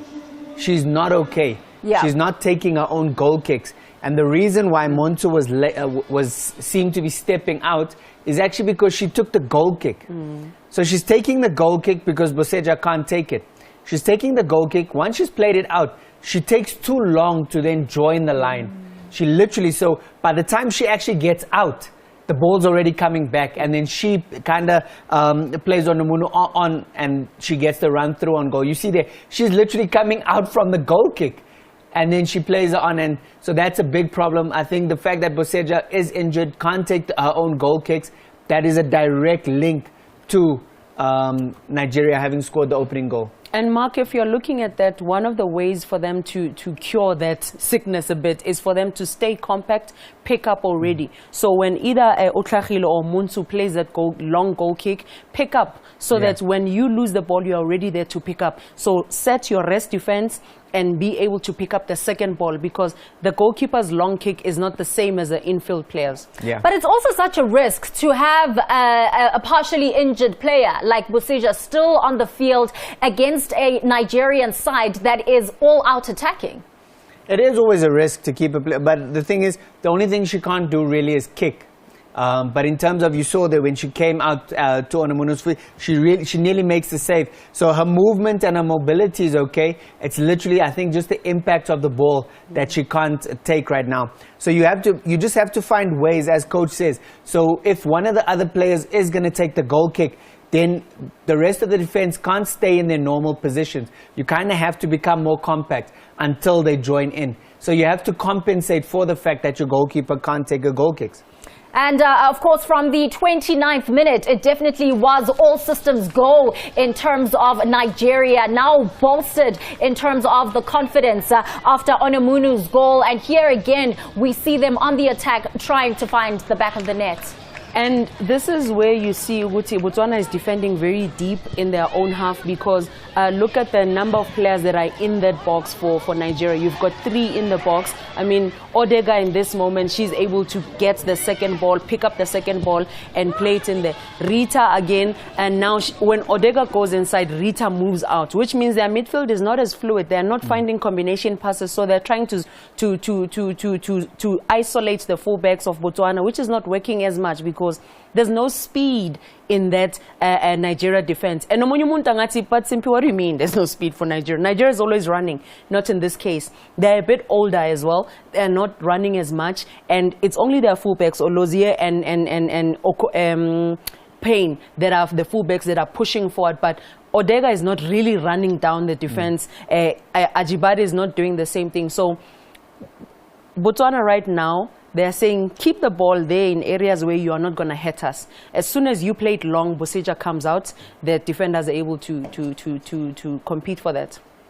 And the best chance really for Botswana came in that 31st minute. And who else but Utolagele to test the keeper? She packs a punch in a shot, so she definitely, any chance she has a sniff at goal. We saw the goal that she scored from that, coming in from that left flank in the game against Burundi. She has a goal from the dead ball here, and obviously the goalkeeper is not able to hold on to it. And of course, Tolagele was continuing to knock on the door. Unfortunately, not able to score there. But it's just so promising, because now we're starting to see those glimpses of hope. And in this moment, you would have wished that Ditebe was on the field, because she would be running in there to connect. Radiakanyo is a bit late, and Mahlasela is also a bit late because they are defending too deep. So this counter-attack has only one key player, and that is Tolagele, which means she doesn't have the support. The defenders are pushing her wide away from the target. Whenever she takes a shot there, it's not going to be as lethal, because Nodozi also, is then she says, Madam, you can kick. I'm there to pick it up now. There is so much to play for in terms of Botswana. If they are able to secure a victory against Nigeria, they do automatically move to the quarterfinals. But of course, they are facing the 11-time champions who are not going to make it easy for them. Let's take you through to the commentary team.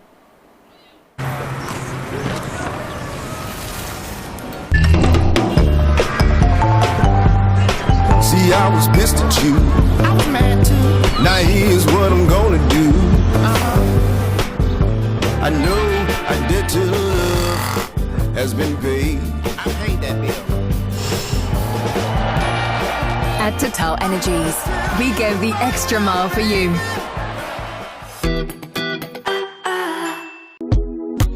Hey, this one na Sara Sara. The beat is tarantana. You go make you manya manya. Ines is in manya manya. Oh yeah, make you ricotta, mama Africa, ricotta, hey. Make you dance, yeah, yeah, yeah, yeah. Everybody ricotta, mama Africa, ricotta, hey. Make you dance, yeah, yeah, yeah, yeah. Everybody ricotta, mama Africa, ricotta, hey. Make you dance, yeah.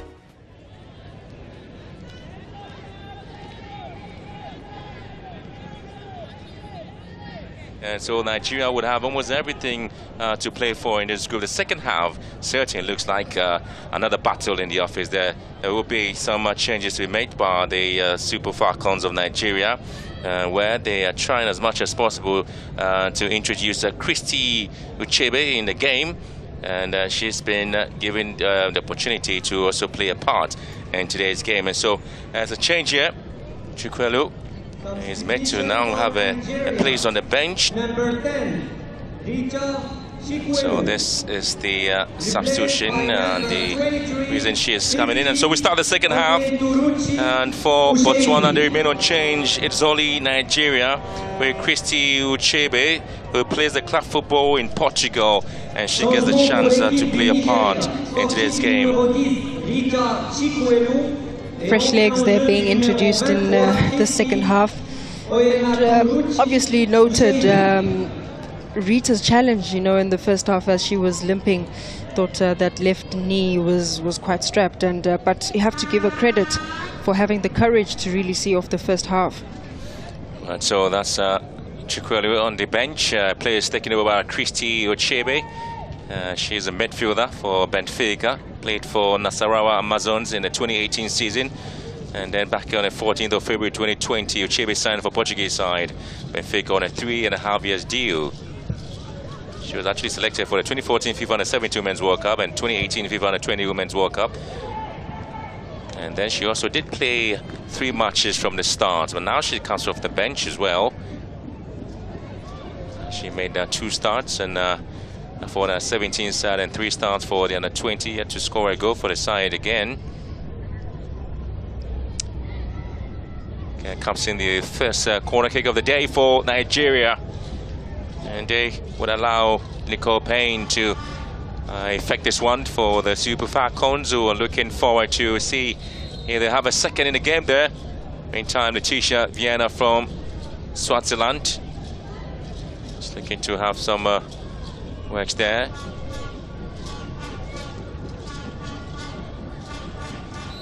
Been interesting to see how Nigeria were able to respond in the second half. Near post action, it's being cleared by Bonang.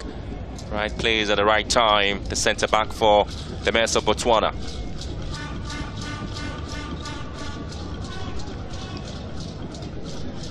Another opportunity to be delivered into the box, and now it is. The second goal has been registered, and guess who did? Christy Uchebe, who just came on, the first attempt in the game, and she's produced a second goal for Nigeria. Powerful header. She does really well to rise above the rest, to nod that one in. First touch, the super sub converts. It's 2 to Nigeria, 0 Botswana. Yeah, and this is where Chiamaka and Christy will be doing some dance, and you can expect Amanda to come with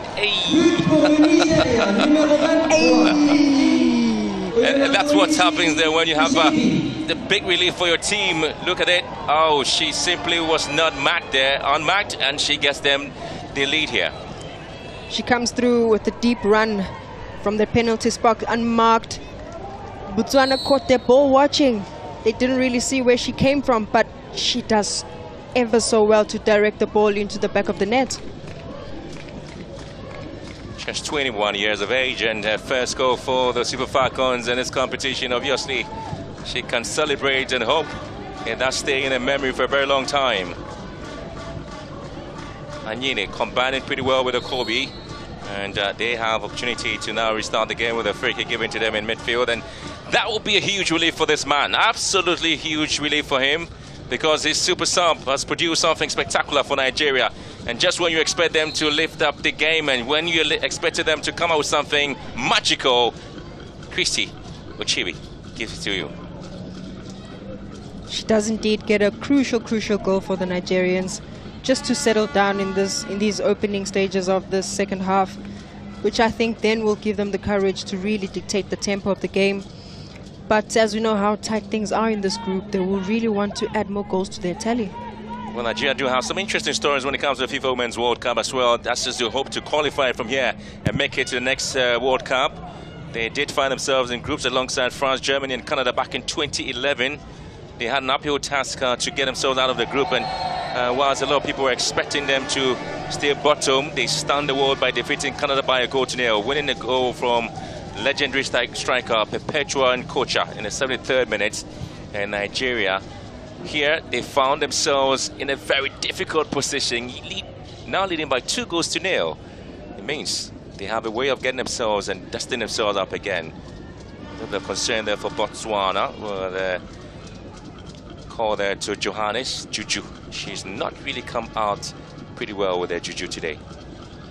Which Juju are we talking about?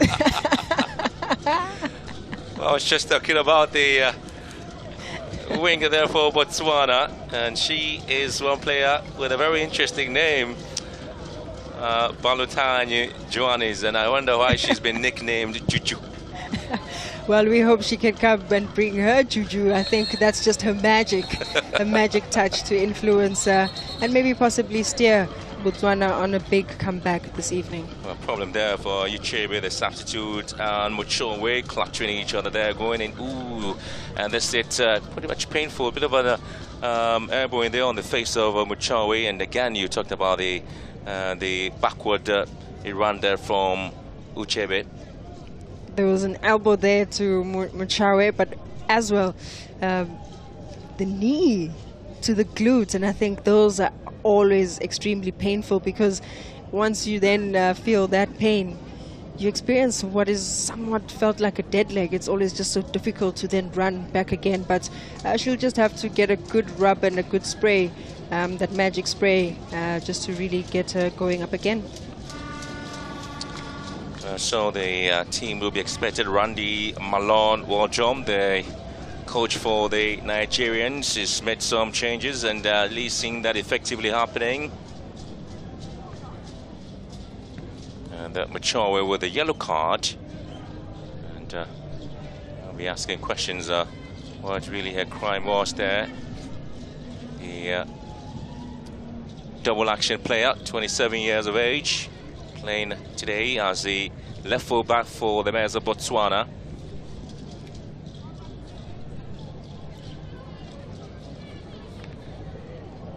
Got some players warming themselves up and looking for opportunity to come in. McLean's, Chinom Yerim, and of course having Uchu, Regina, Ibyang, all of them warming themselves. Maybe will be given a chance to play a role in the game. And Kusang really hasn't seen her tactics working for her today. I thought Botswana started really well in the opening stages of the game. They were sure to keep a deep line in that back four, stay and remain compact. But obviously once Nigeria got that first goal, the confidence from the Nigerians started creeping in, and it then had to force Botswana, force them out of a response. Hence you saw the likes of Tolagele taking the initiative in their own hands and attempting at goal, but not what they would really want at this stage, now conceding yet again in this crucial phases of the game. Ball into the box once again. It's This time dealt with. Nigeria will have a chance to try and get this one in. And Christy Ochebe is now producing the magic. The Super Falcons couldn't really produce in a match against South Africa. It seems everything is working perfectly for them tonight. So far, so good. I think they are much better in this game against Botswana. Ochebe doing ever so well, bringing the ball into a control. Not the best of passes, but she does really well to improvise in that situation with the spin-off from the defender to really try and get a shot. But unfortunately for her, it just keeps rising.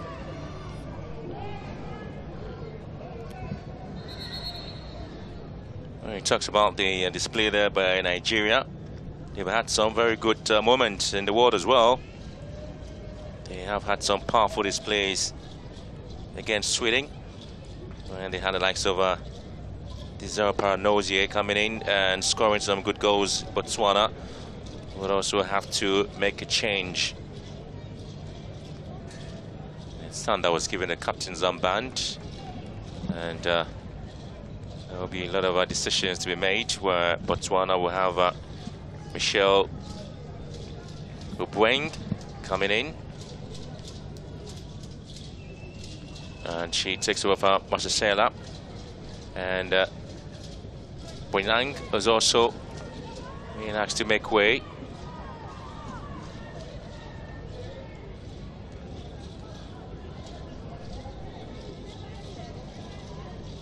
Substitution for Botswana, number 12, Bonan Otalji, replaced by number 8, Lon Gaupeto. Lone also gets a role to play in this game. Otalji est entré en jeu du numéro 8, Lon Gaupeto. Substitution for Botswana. Number 18. So the striker comes in, Michelle Wieng for Masasela. Again, a like-for-like decision there coming in, and this is Bonango's just going away. Bonang played a part there, the double action player, multiple league champions over 15 years in Botswana. She couldn't quite see through the end of the game with a nagging injury there. Gaufetuche just coming in there to replace Captain Bonang, who has been heavily strapped. But yet again, sometimes this is what you want to see from true leaders. You have to sacrifice yourself and give your best 45 minutes, and I think she's done great. But the biggest concern now is will the two centre-backs be able to combine and gel in a way in which Bonang has been able to keep the team together? I think she's been the glue to that back four. Well, the player spotting the A-shirt, Lone, who has been made to come in. Lusaka Dynamo's player from Zambia. He spread some bit of stability there for the mess of Botswana, who haven't really been able to produce anything in this game.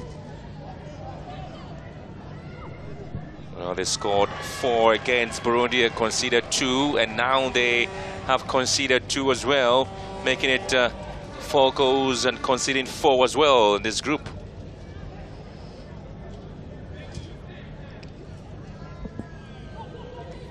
And early on, I didn't indicate to you how leaky they've been at the back. You know, so all the matches played, Botswana have conceded, and now they are conceding as well. They conceded in the first game, but 2, and now they have conceded 2 again. It is a cause for concern, Ben, considering that they look really good when they are in the front and attacking. And if it is that you score as many goals, you have to have the ability to keep the back door shut. And they haven't been really consistent in that regard, which is a cause for concern. Should be a concern, but Botswana will see if they have a chance here. Well, again, feet not well sorted. Tulagele here. And again, there was something that needed to be done. Players needed to find a way to sort their feet out. Unfortunately, Tanda and Tulagele were having issues to deal with it. Of course, you also have to look at these support that had to come in, and Thunder again having issues. Thunder really doing well to pick to pick up that loose ball just in that 18-yard box where Nigerians just really failed to clear their lines. But yet again, you have to have more numbers from Botswana to really complement, you know, that transition. Otherwise, then they're always isolated up front. Now we see Tolagele just moving out to the right to really try and create a bit of more space for herself to run onto. It appears that the Mares of Botswana really have found their feet back again. I see more central rows there for Tolagele. The trick, though, is they are forced for a response. But they have to be mindful of the transition that the Nigerians may impose. And bear in mind, they're very quick to get into the opposition's half. But yet again, if they sit too deep and sit back, they might never really get the goal-scoring opportunities. And that means the front line of confrontation needs to be a bit high up. Their back four needs to be a bit high up, and their midfielders as well to support and really to try and play to that second ball, because as it stands, the Nigerians just keep intercepting and just disturbing their play. You're absolutely right there. We're touches in the opposition half. Nigeria had 12 of those touches in the box of Botswana. Just 2 of those touches have come in for Botswana in the half of Nigeria. And the Super Falcons have made 46 final third entries in the half of Botswana against 22 of that, and so they have been dominant from the start. They have been dominant, and just 138 passes in the opposition half, and of that 138 they now have 2 goals. They're making the key passes in the critical areas, but yet again I think they have now improved. With the 2 goals that they've scored, they've improved in terms of getting those passes to meet a teammate. Dega is able to get this ball away from Okocho. Dega back in and still waiting on Manujas. Well, just waiting patiently to see if she can pounce on the ball. Anyinde driving things. Lozier. Ajibade. Lozier asking for a return of the ball. And she did find herself in an offside position. Let's go Madrid forward here. Ajibade gets a corner kick. This is much better from the Nigerians. The attack really starting with Odega using her speciality and her speed to get down that line on the left flanks and to really push the defenders out wide. But also again, the midfielders picking up and just moving the ball from the left to the right, exercising patience, getting those passes to a teammate. And Ajibade just really also fancying her chances with Muchawe, who I think at this point has been winning those duels, but he has an opportunity for Nigeria in the corner kick. Kobe okay to effect the 5th corner kick of the evening for the Super Falcons. They've had a total of 13 crosses into the box of Botswana. Botswana have just had 2. They scored from a set piece, and again looking to score yet again. Radia Kanye finds to Lagele, trying to spray the ball to the right hand side. It's going to be a huge chase for the ball. Another ball into the half. Abby want to calm things down. Tulagele picks it up beautifully, and she's been brought down by the lady in blue, and so it's been a pink and blue conflict. A beautiful battle between the 2 ladies. Tolagele here drawing a foul, but quite impressive yet again, Ben, just to see how the Nigerians get back into their half so quickly, just getting back behind the ball, avoiding that transitional attack from Botswana.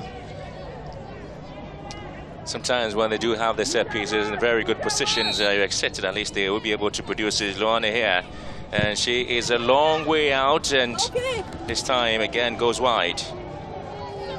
I thought that was quite an ambitious attempt from Khao. I think maybe why don't you just rotate the ball and send it out wide? Maybe then get a cross in or play from the second ball. But from that range, I think it was quite ambitious. Interesting. Well, we're just talking about the World Cup performances, the Super Falcons. Well, they've been pretty much dominant when it comes to the continent there for Africa. Super Falcons would not lay low, as they had to come out very strong back in 2015 against Sweden with Ngozi Okobi, who's playing tonight. Oshola, within 5 minutes, saw Nigeria equalized to draw 2-2 with Sweden. And then Sweden really came in with a lead But Odega saw Nigeria making it 3-3, and it was the only point Nigeria got from the 2015 World Cup. So they've had a very good moments there in the tournament, and now they really have to take out Odega in the game. She's just lasting for 63 minutes in her first starting game for the Super Falcons, and so there will be time for Gift Monday to play her role in this game. Very important that the player who plays for Bayelsa Queens in Nigeria will be given a chance. There's been a lot of talk about her playing a role, and so it is Kobe again who is also being pulled out for Regina Otu to come in. So it's a great moment for Nigeria to see how they will be able to give opportunities for the other players who will be called up for the competition. Changement pour le Nigeria. Sortie du numéro 13, Ngozi Sonia Okobi. Et entrée en jeu du numéro 2, Gift Monday Nyakno. Substitution for Nigeria. Number 17, Francisca Ordeka. One of them who has been fouled here. Number 11, Otu Regina Ibian.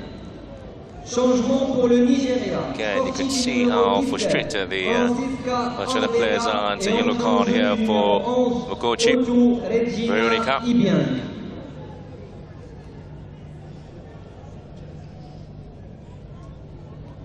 And Letitia Fiona here from Swaziland. And that's a free kick here for Nigeria.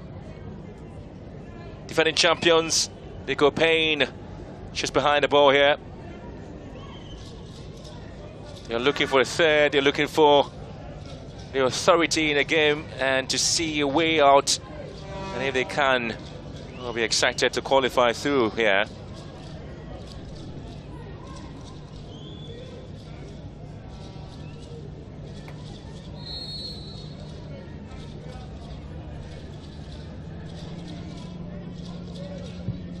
Nico Payne's ball again. Oh, the flag already gone up. We're just trying to see the reasons why, or perhaps the decision and technical decisions that would have to come in tactically. If you look at it, well, that's the infringement, and Nico Payne's delivery into the box.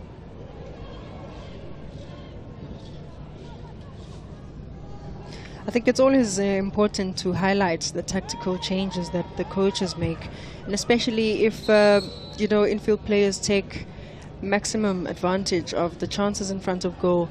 I think it allows the coach to make the subs, to rest a few players that might need the energy and introduce fresh legs, but also to give the experience of the players who also are starting from the bench. And I think the subs that have come on at this point in time, including Uchebe, just making an immediate impact, and I think that just really gives the coach some sense of relief. Well, this is the lineup for the Super Falcons. There are only two local players who were given the chance to be here. Gift Monday was here, and Bona, flag stays down. Onomenu goes in, as it is quick save there for Sidilame. Well, they were looking for the flag to have gone up here for an offside by Diana Chico Tesha from Zambia. Didn't see anything wrong with that. Nothing wrong with that.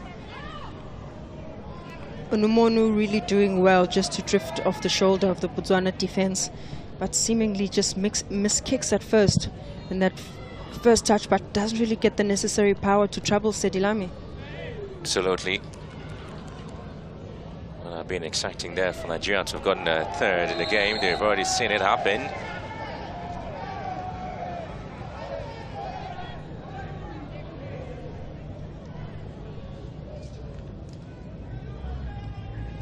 She's been pretty much busy there, the centre forward. Another busy night there for Swatini referee Letitia Viana. I tell you what, she had some bit of an issue there back at the Ghanaian immigration, where she was seen as having a Swiss passport, and then she said, "I'm from Swaziland, not Switzerland." But she was asked to pay for a visa, and she said, "No, I have a a Swazi passport, not Switzerland passport. Oh, wow, proudly African. That's what's up. Well, she's been busy tonight in ensuring at least she's getting the team, the game flowing. We had Alosia's ball to the 18-yard box, and Ajibade brings it down. Ajibade. It is Sochebi. Drifts it into it again. Nigeria will look for an effort to have come in here. And it is Gift Monday who tried. It was a lovely ball here for the centre forward. Nigeria's Gift Monday, named the league's player of the month for the second consecutive month. That happened in January 2021. In March 2021, Gift Monday scored a brace to lift FC Robo to a 2-1 win over undefeated Rivers Angels, and she inspired Bayelsa Queens to win in the 2021-2022 league title and also finished the season's top scorer. Monday just coming in as a super sub as well, with immediate impact, threading one key pass, of which Onomoni could have scored, which would have been an assist. Yeah. And now yet again an attempted goal through a header. And I think that's what fresh legs will be able to give you in this sort of match, which is tightly contested. Tightly contested. And Onomenu is judged to have brought down the Botswana player, Buchawi.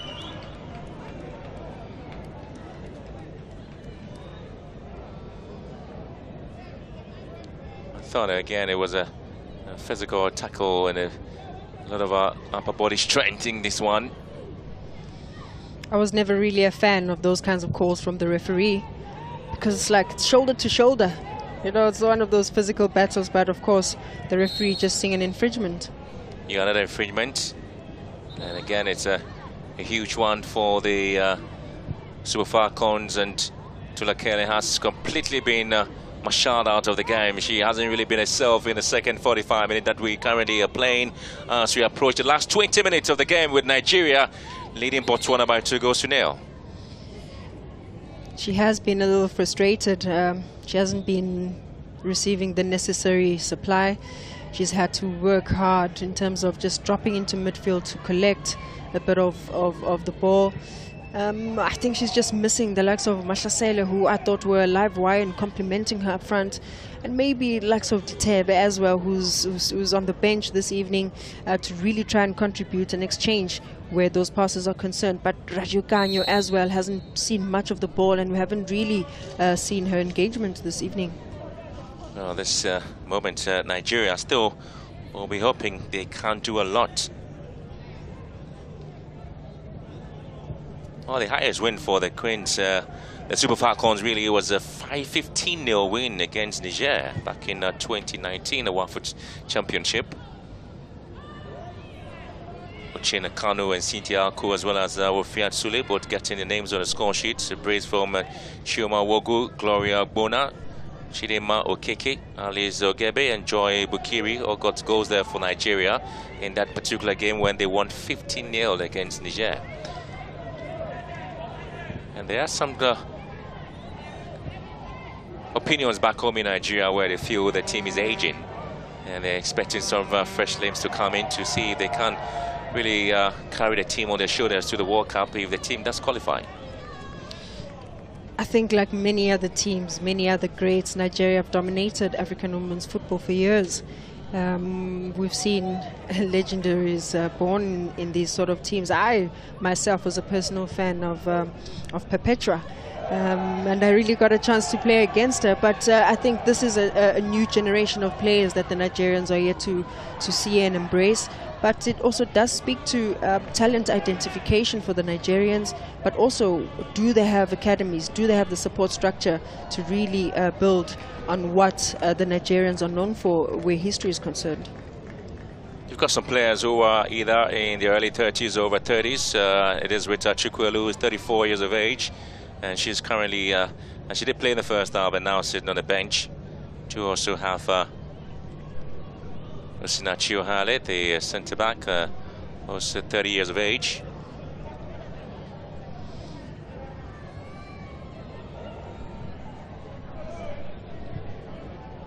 still have a lot of energy in them to continue playing for the side. Why not? There's also a few that they are youngsters. For instance, Peace FA is 21 years as well, and Rashida Jibade 22. They still got energy in them to continue to carry the team going forward. Botswana in some bit of trouble here. Ochebi rewinding things with Nigeria. Abby tracks the ball in. Again, it's going to be a lot of defensive clearances there for Botswana. They are not able to string 2 or 3 passes together. Almost every time they have to lose it. Raja Khan, he goes to ground. Tisha sees nothing wrong with that. Oloichi always finding space. And Otu Regina also playing a role. Ajibade is being applauded by the fans, and then Onumenu's shot goes wide. This is what response the fans, or Nigerian fans here, have been expecting from the side of the defending champions. They didn't really get it back in the first game, the opening game against South Africa, but it appears that they're having everything back now. It does appear so, and I think they just found their confidence again. Rashidat just doing exceptionally well, and I think quite to notice that she's changed flanks now, and that's what you want to see. If one side of the field is not working, especially for wingers, you have to try your luck on the other end. And with the ability that she has, one-on-one dribbles to cut in, but also to give you quality crosses, just doing really well to combine there with Onumonu. That's that lightning speed run on the left side. Ayinde. Gift Monday finds Uchebe. Ayinde again, Nigeria controlling things, enjoying some bit of passing movement there. Ayinde again will pick up here for Nigeria. Nico Payne dominating play, exciting the fans. The Super Falcon defending champion, it appears reputation is back again. I think it's just the confidence that's back. Obviously, those 2 goals have really propelled them to really regain the confidence, and this is what the Nigerians are known for. They dominate. You dictate terms if you're a Nigerian, and hopefully this can really steer them all the way through as they will face Burundi. Well, Nigeria again would have to make a change in the game, and Jibade, who's going to be replaced here, and Nigeria will bring on Uchenna Grace Kanu, 25 years, plays a club football in Italy. Uchenna. Substitution for Nigeria. She's a forward as well. Yeah, plays a club football in Mexico for Tigers, you know.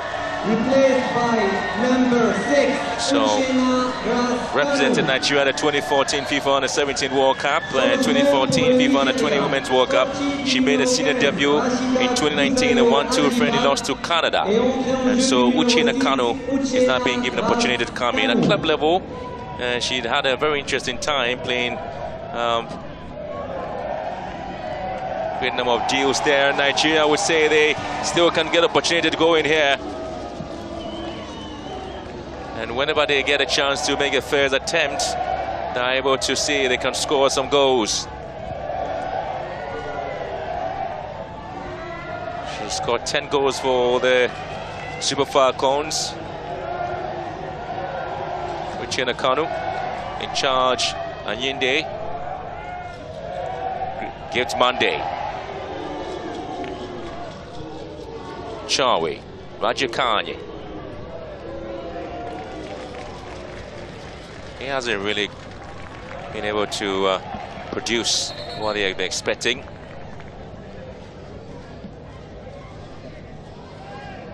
Tell you what, it was an interesting story after losing the opening game back in the 2018 Women's WAFCON in Ghana. They lost to South Africa as well, the Super Falcons. They bounced back with a 4-0 win against Zambia and had to score a good win against Equatorial Guinea, and that was what propelled the team to have picked up the final trophy here. Odego, Paranosia and Chukwuelu had a hat-trick in the first game, the first half against Zambia. They had a very interesting win with 6-0 win to qualify to the semi-finals of the competition. So whatever is happening to the Super Falcons, it's not came to them because they've done it before. The last AFCON competition where they won in Accra, Ghana. They had a setback, but were able to pick up the paces. Skipped Monday here, and now fair in space as Nigeria continue to dominate possession. The Nigerians indeed dominating possession, really pushing Botswana back. The line just keeps dropping. But quite concerning that Botswana are not putting the necessary pressure on the ball carriers, and they're just giving them so much space. I feel they should just go at them. They are the ones that are forced for a response, but they just keep backtracking.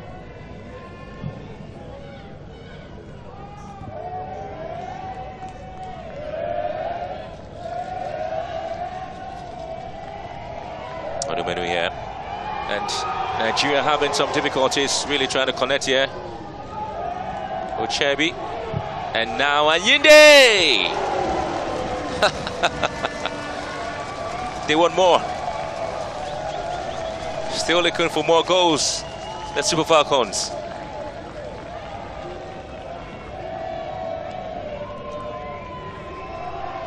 Well, there seems to be a problem. Oof. This is, tell you what, it's an agonizing pain in the half over Botswana.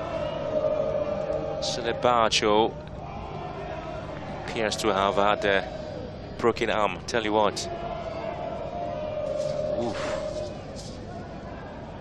I'm sure you can watch it with the binoculars to see exactly how the pain will look like, but sheesh.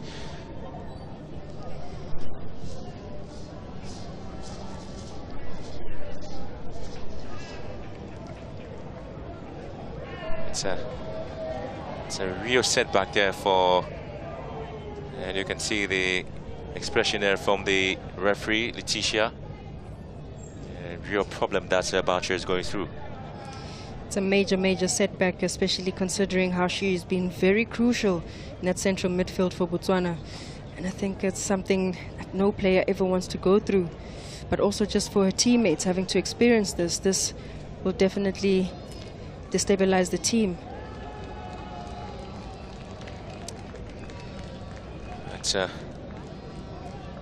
It's a hand in the mud situation there.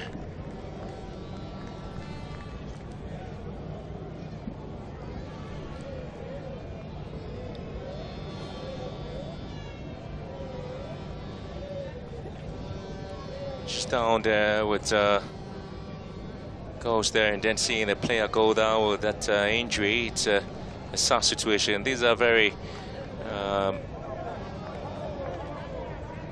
painful moment players have to go through. If you find yourself in this situation, it's absolutely not right at all. And the reactions in the stands clearly tells you what Selebacho is going through. It was Onumenu with the challenge, and that's what brought out the injury at a tackle. And again, it's just not a twisting of the arm. It appears it's really been fractured in that moment. Selebacho being attended to there by the medical staff. Yeah, this is where the situation, the injury that's happened. Very emotional moment here, and you could see again it's not a very pleasant sight. If you do have one of your top players, and sure obviously will get support in the stands there. So again, it's pretty much not the best of situation there for her.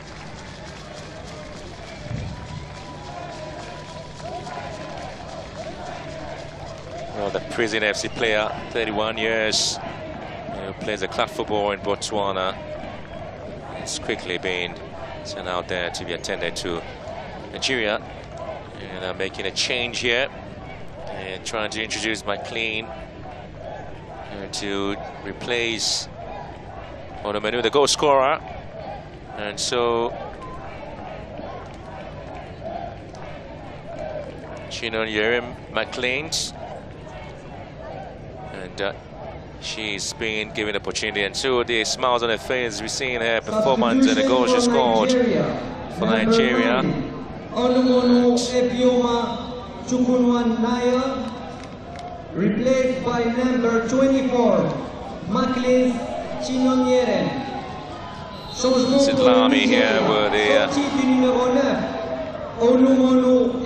change around the combinants, of course. McLean's one at a time. Sedilame really doing well as she comes through for the ball, but the referee spots an infringement, and rightfully so awards a free kick. But I've had to gather myself after that, Ben. It's just so difficult to witness such. It's just so tough for players to go through all of that, and I think you could just see the emotion around the stadium, and you can only wish Uselebatso all the best as she recovers, and she will be missed in this Botswana team, as she has played a very pivotal role in stabilizing that midfield. Yeah, so she definitely leaves a lot of space there. Tanda is all alone. It's the Nigerians who are giving a lot of everything out here, and Tulagele with that awkward tackle here on Gift Monday. Well, Tisha and gets a yellow card for that. Tulagele, she knows herself that that was very, very unpardonable. Should have gone in with a red, though. She could have. It could have, and I think what is important now for Botswana is to really just get out of their heads, get out of their emotions. They shouldn't play the game with the emotions, because that was deserving of a red card. And the thing is, it could have just been that Silibatso landed awkwardly, you know, and it was never really a malicious attack. And I think therefore Botswana should really calm down, take out the emotions out of the game, and really concentrate now, making sure that they don't concede towards the end of the game, and really just honor Silibatso in a manner in which they just finish the game strong. Yeah, so into the last 5 minutes of the game here, and it is Botswana 0, Nigeria 2. The Super Falcons, the defending champions. Christy Uchebi also scored after she was just introduced, and the substitution that's been made there by the Mares of Botswana. Again, another one coming in. It's going to be a substitution where they're going to put out Johannes. And it's going to be Selena, who's going to give the chance to also see if she can play her part in today's game. Selena in a 19 shared. Uchebe's ball here, and Sitlame will deal with it. Substitution for Botswana, number 6, Golembaon Selebatso, replaced by number 21, Anna Chane comes in. Changement pour l'équipe du Botswana. Sortie du numéro 6. Midfielder Anna Chane also playing for Township Rovers. Entrée en jeu du numéro McLean for Nigeria. Uche Kanu goes to ground. For Botswana, number 15. Balotai Jones, replaced by number 19, Eselena Masego Galekul. Changement pour l'équipe du Botswana. Sortie du numéro 15, Balotai Jones. Entrée en jeu du numéro 19. Well, so the set face here taken down by Uchebi. And so it's another forward player. Solana, who plays for Mexican Girls, 3-time league champions, despite only being 21, nicknamed Gavinho. And so it is Solana in the 19 shared who's been made to play a part, and so expecting Gavinho to see if she can change things around there for Botswana, who are losing by 2-0, and means that it is going to be South Africa still having a field day in this group. Banyana really doing well earlier on in the day to make sure that they get crucial 3 points, because this group seemingly can spring a few surprises. But of course, Nigeria now maximizing on their opportunity to get their first 3 points of the tournament. Really appreciate the effort. It needed to be a wake-up call for them, and rightly so, they were able to produce that.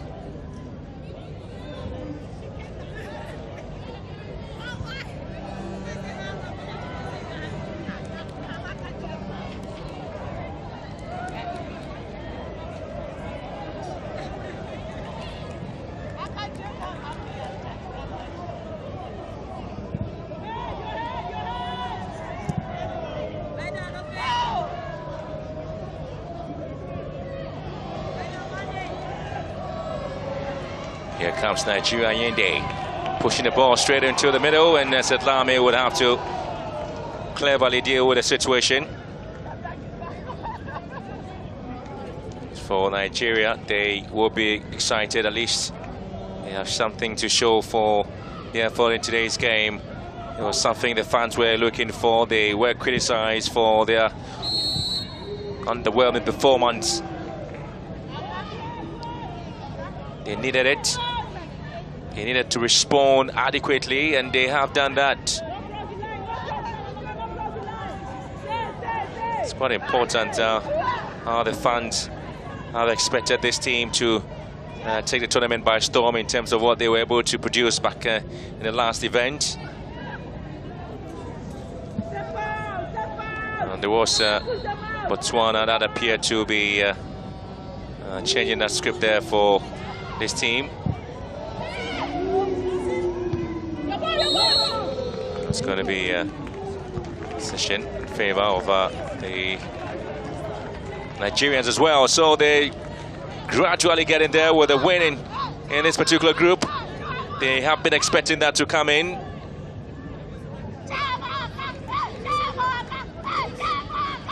Now the reaction on the bench there tells you what's happening. I guess it's just the excitement and that great sense of relief for Nigeria. Absolutely, as they have a Kanu here. Good save. And another intervention from Botswana. Nigeria still not ready to go down. They're expecting more.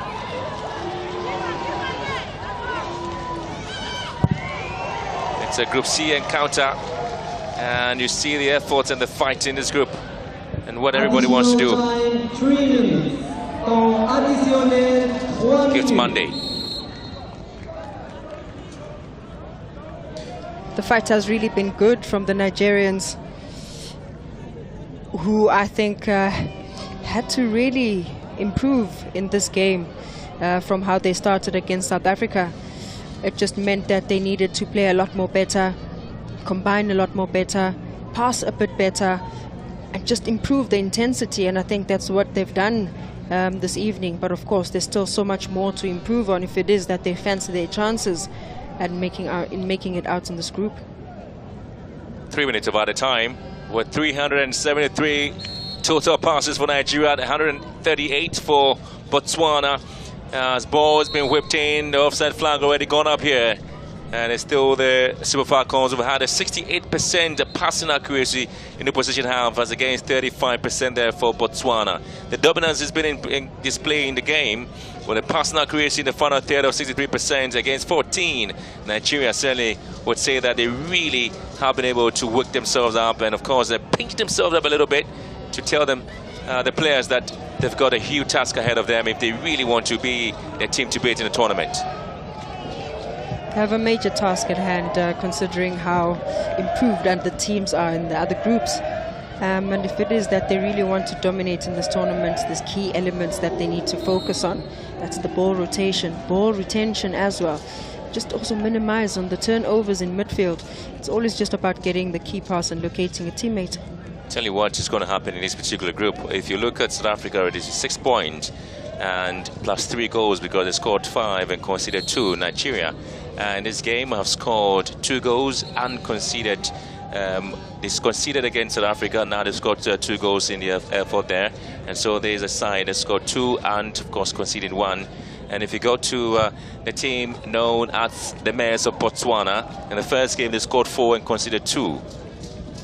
Sets it up very nicely as Botswana are going to now in their next encounter face the group leaders in Banyana, which then I think Nigeria, after this win, they fancy their chances against Burundi, who I totally respect, and I know it won't be a walk in the park, but if it is that they fancy their chances in this group, this win comes at the right time for Nigeria as they look forward then to face Burundi.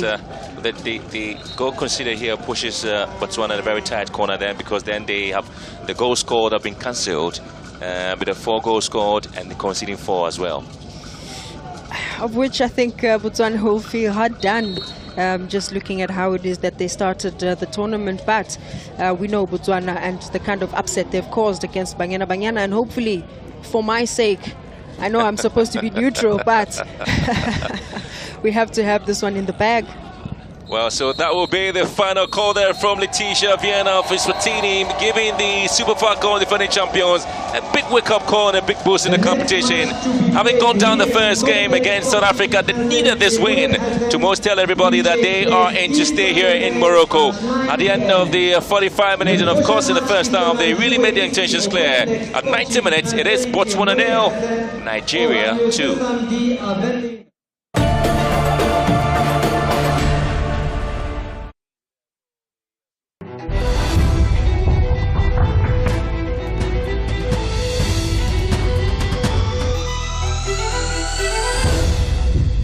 I'm truly honored and grateful for the opportunity, and knowing that the girls that are in the squad, they are so competitive, and we all have a different style of play. We're trying to show the women out there that we're fearless, you know. We're not scared. We can see that there's a lot going on in our country right now. We're trying to bring a lot of hope back. And I think that's why it's becoming a bit more personal for our South Africans. If we win this, we're trying to bring the country together, to unite the country. Hopefully we can get that elusive medal and take that monkey off our back. But it's going to be a tough tournament, and we have to be ready for every eventuality. But what you can get from Banyana is that effort. What you can get from Banyana is that commitment. What you can get from Banyana is playing until the final whistle. And hopefully we'll get that positive result. Striving to do the best for the country, and obviously if you do the best, then you're encouraging that young one that's coming up. So the talk is positive mindset, winning each and every game that we are going to play, so that we stand a high chance of qualifying and also winning the trophy.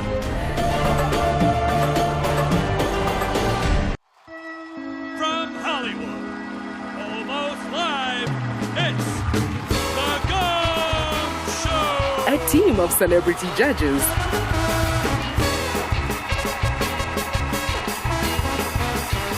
A wacky host. Who's a cheeky monkey? Please welcome your host,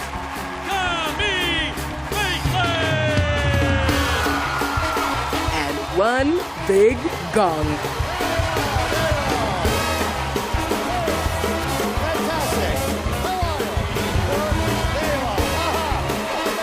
The Gong Show, Sunday, 6:30, SABC2.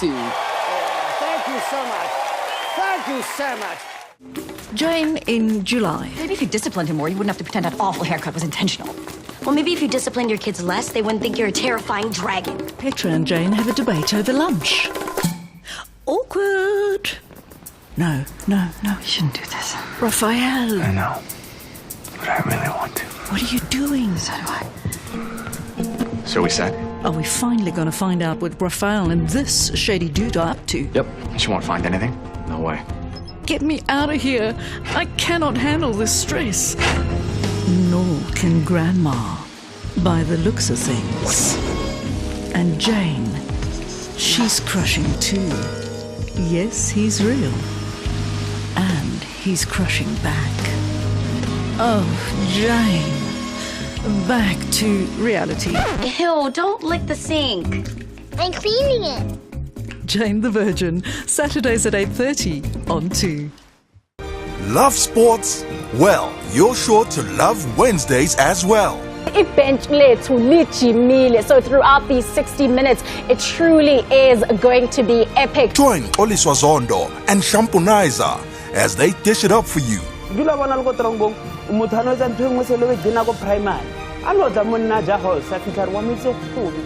Get the juice, the 411. Get entertained and get to know your favorite athletes. Sport at 10. Live on SABC1, Sport Channel on OpenView 124, SABC DTT, and on Telkom 1.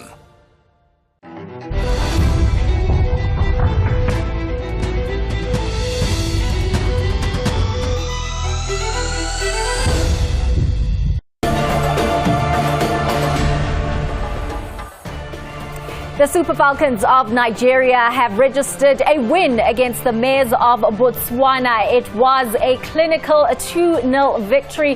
Botswana unfortunate there because it was all to do for them. They needed to go on to win this to qualify for the quarterfinals. But now it means they need to do all the work on Sunday when they face Banyana. In terms of those full-time statistics, that's how it looks like. Nigeria 73.6 and Botswana not really good with only 26.4. We see there in terms of Botswana only 2 shots on a target, none of those converted, and for Nigeria 8, still joined by Mark Haskins and Simpiwe Lulu.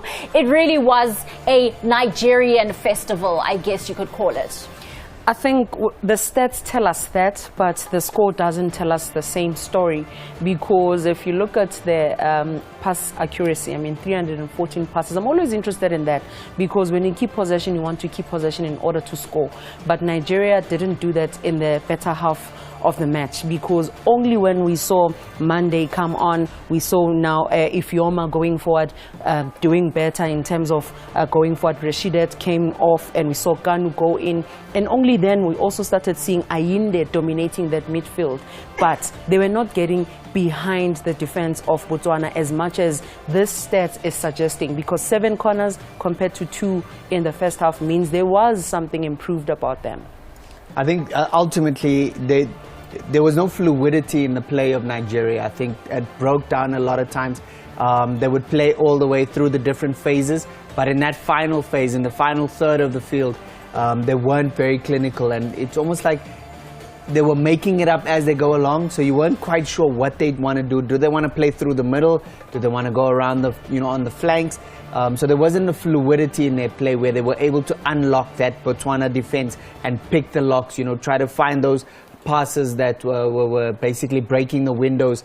And unfortunately, they are going to have to do better, because as we saw against Banyana, when they do play against better opposition, they will come unstuck.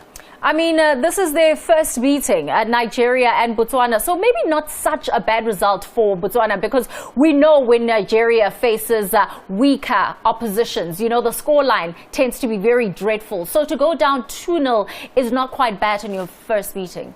Oli, women's football is improving in Africa because the teams have caught on and caught up, lack of a better word. They've caught up because in Nigeria, when they meet anybody, we are no 7, no 9, double digits. Because if you look at the fitness of the players in this tournament, all the teams are physically fit. Mentally, they are able to play the 90 minutes. Even the subs that are coming on, they are changing the game.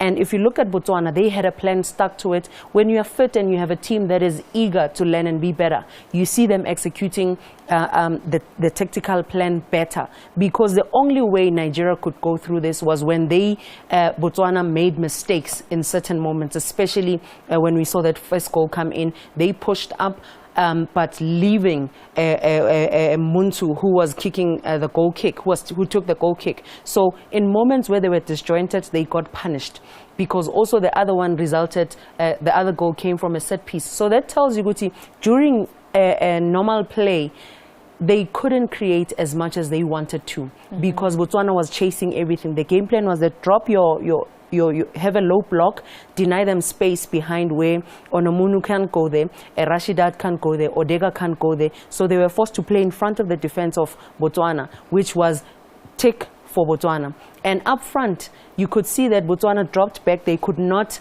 press them high, because if they did that, they were going to have 2 teams, one pressing high, no midfield, and the defenders were going to be caught in transition trying to push up or try to drop back. That's why it was difficult for Nigeria to have that fluidity, Mark, because Botswana made it difficult for them to pierce through the midfield and into the final third. And we saw the dominance of Nigeria as early as the first half, in fact, the 8th minute. But of course, the goal that we're speaking about is the one from Onomunu in that 19th minute. It was her 4th goal in terms of the Super Falcons, and in just her 6th appearance, this is a goal she will not forget. Yeah, certainly. I'm still taken aback when we take this and you see Monto clearing the goal kick. The amount of time it takes her to get into the line, for me, is what's worrying. and that's literally where the goal is scored, because as she comes out, the ball is played through for Onamunu, and she doesn't need a second invitation, literally just beats the goalkeeper to it, just gets a toe poke on it to get it beyond the goalkeeper. You can see there's literally a 50-50 ball, just make sure she gets the decisive touch, and that was literally what separated the two teams. And it separated two teams because, Mark, to build on that, the worst thing is that the person that took a goal kick is a left fullback. Yeah. It's a left fullback, and when she does it, it means the four already, they are disjointed. Because then Mokgotsi does not know, Utlhagile does not know where to go, Mokgotsi does not know where to go, Muntu now also gets into space, they don't know where to go. And that's why you could see Nigeria finding ways and spaces to go in there, because in the previous game against Banyana Banyan, you didn't see Onomi playing those long balls in there, you didn't see Ohale playing those long balls in there. We didn't even know Ayinde had a skill in her to say, do the 1-2s and build up from their own half into the next half. But in this one, and the goal that they score second comes from the 7 corners that they created. And of course, in that second half that we saw, it was Coach Randy Waldrum who decided to have the substitutions being made. Uchiebe coming on for Chikwela, and as a super sub, finding the back of the net. What a decisive, what a powerful header. One thing, when you look at the Botswana players, they're all looking perplexed, like, okay guys, what just happened? Who was supposed to go there? And that's one thing I don't like about when you have mixed marking. So you have some players playing zonal, other players trying to pick up. Everybody has to take responsibility. You can see exactly what it means to her there. Great celebration. She absolutely loved that on Uchebe. Her first touch of the ball in the back of the net. Powerful header. The way she runs onto it, it's so commanding. Beautiful header, absolutely no chance. You can see there Boseja rooted to a spot. And Mark, 2 ways about that mixed marking. You need to see the runner, you need to see the ball. Right now, Botswana, all of them are facing the ball. None of them are standing at a stance where they are open stance, where they're able to see the runners and they're able to see the ball that's coming in. Because if that was the case, they were going to be able to see Uchebe that's coming in and be able to go and compete for that. But instead, they're all facing there. They couldn't even see her coming from a blind spot. And on top of that, Amatawalau, look at them. Look at them there. They are doing the zonal marking, mixed marking, but in this moment, Tolagele is the only one that's marking 3, and that is Ohale. Look at Uchebe. She's free. She could have held on to the ball while Kabula or Shai, Chika, Waenza Yongita, but Madame knew that if those 3 were running into that zone, she was going to be left behind and to go in for that ball. Also, the delivery was great. And it was also very important for them to get this goal so early in the second half to just, settle things down and make sure that they really do go for the kill. And almost put the game to bed. And it's always going to be difficult for Botswana to come back from that. You see Tanda get stuck under the ball. One thing we always tell defenders, everyone make a play for the ball. Even if you're not going to get it, jump. Just do something, because when you jump, you're going to obstruct the person that's rising. So, Onyechebe literally rose uncontested. But if somebody just rose with her, just jumped, you didn't even have to win the ball. She doesn't get a clean header, as clean a header as she does on the ball. So it's so important. Even if you're not going to get to the ball, make a play for the ball. Try to at least obstruct your opponent. But the fact that nobody jumps with her, she has a clean header, unopposed, and it was a powerful header. Nobody was going to stop that. Uchebe really fantastic in terms of the second half. We see this in the 53rd minute. Also, another attempt at goal, really wanting to kill it now for the Super Falcons. Yeah, wanting to kill it for the Super Falcons. Again, this is how they got to score their first goal. Their transition, because they were attacking, lost out, but they picked up the second ball because they send players to fight for the first ball. And you can see Uchebe and them, again, they are hanging outside the box to say, if Botswana is able to clear their lines, they'll still be there to pick up the second ball. Ayinde makes a great attempt to go in there because she realizes my front line is going in there to compete for the first ball, let me stand outside. It's the same that Mutao did in the Banyana game, where not all of us can go in. It's one ball after all, you know. So let's stand outside to pick up the second ball and attack from that. And Uchebe, I mean, she does absolutely brilliantly. I love players who can play with their back to goal. So she receives it with her back to goal, but she's able to control it, and then she turns on it. Like literally spins on it. Look, her back is facing goal. First touch, spins on it, and has a strike. She's going to give her coach something to think about. I mean, she was a substitute in this game, but the 21-year-old has now said to the coach, hey, I want to play and I have something to offer. So moving forward, I think she'll still play a big role in this tournament. Absolutely. Very brilliant plying her trade for Benfica. Also, in the 66th minute, it was Nigeria who really continued with the dominance. And there we see the first goal scorer, Onumunu, also trying to get past Setilami Buseja.